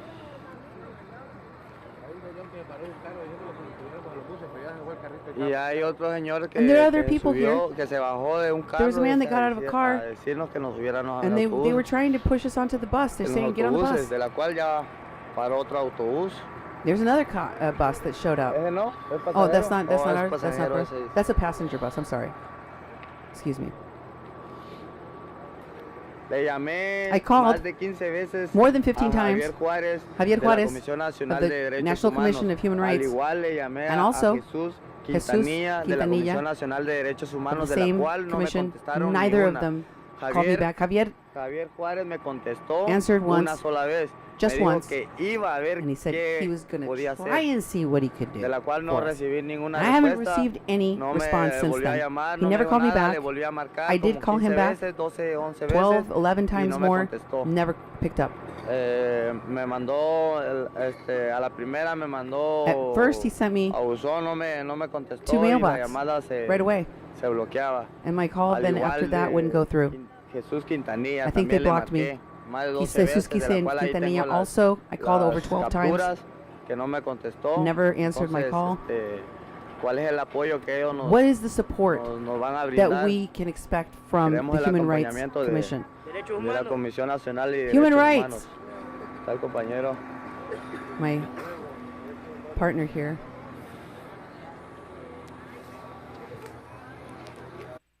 Bueno, ahorita va a Well, hablar unas palabras aquí we're going el, to talk el to compañero one of our accompaniers que, here, our friends, nos acompaña aquí en la who's caminata de el coming Éxodo, in this, the que salió de Exodus Honduras. from Honduras. Jefe, Chief, tell us. ¿usted escuchó algo de lo que dijeron los You heard something about the bus thing? La verdad de las cosas a The mí truth se me is, hace muy sospechoso. it's very suspicious. Salen de la nada. They esas just showed up out of autoridades. nowhere. Las autoridades que teníamos acá que nos están There was cuidando ya no authorities that están. were watching us Son personas everywhere. que las veo demasiado sospechosas. Now they're not anywhere Querían que here nos on this route. subiéramos sin saber a They dónde. told us to get on the bus Entonces, without telling us estoy where it was esperando going. que I'm just waiting nos to see responda o qué. No somebody veo ninguna to protect ambulancia, us or no to veo tell us ninguna what the hell is autoridad. going on. Estamos a la deriva. We're just ¿Qué out nos here pueden ayudar? ¿Qué no podemos at hacer? a ¿A risk. quién poder acudir? And we don't know who to ask for help Y or esto, turn lo que to. están estas dos unidades esperando es verídico para nosotros. We want to know if it's Y going to be es true. seguro también We're going to para be los it's niños, secure para for us, for the todos. children, Entonces, and if we're being díganos, told the ¿qué truth. hacemos? Estamos solos. We're Nadie viene alone. por nosotros. Nobody's coming for us. Ya todo el mundo lo está viendo y Everyone is no hay looking at respuesta. the other remnant of Y the la autoridad que caravan, estaba and acá, supuestamente the la police policía were supposed to be municipal ya se following fue. caravan people Ya nos dejaron and protecting solos us. y Now they're nowhere to be found. ¿A quién nos podemos abocar entonces? We could Esa es mi be. preocupación. This is very no dangerous contesta. territory for us. Y That's my el concern. otro, Jesús tampoco contesta. These people Son are not miembros answering our calls. importantes de los de- Comisión Nacional de Derechos de la National Comisión Commission Nacional of de los Derechos Humanos. Human Rights. Entonces, ¿cuál es el? ¿A What- dónde podemos llegar? What do we do about this? Necesitamos un Where do we apoyo, go? necesitamos algo We need some kind of support urgente, por favor. Hay from the niños people. que están Please. durmiendo en la intemperie y eso me preocupa mucho. I'm por very, favor. very worried. Entonces, ayudémonos y Help us. esperemos una respuesta pronto. I expect some kind of response soon. So, as you can see, as I have told you, the people that were promoting getting these migrants on these buses and sending them to Tijuana have put them on the bus to nowhere, left them dumped out of the middle, in the middle of Sinaloa, which is prime drug cartel area, and they don't feel safe. And they're very, very concerned for their safety, and none of the regular places where they can go for help in Mexico, like the Human Rights Commission, is responding to them. It's almost like they're being sent into an ambush. This is what Laura Berger, and all of these other people that I showed you today are promoting. And this is why you should worry for that caravan and for those people. And share this far and wide so that people will know to stay away from these disaster vultures, these crisis actors, these caravan con men, and tell them you heard it here on a Mexican Crossing Lines on 88.1 FM KPPPLP Fargo Moorhead, where we are adding local color to your airwaves. Keep it on this dial, and we'll see you next time. Buenas noches.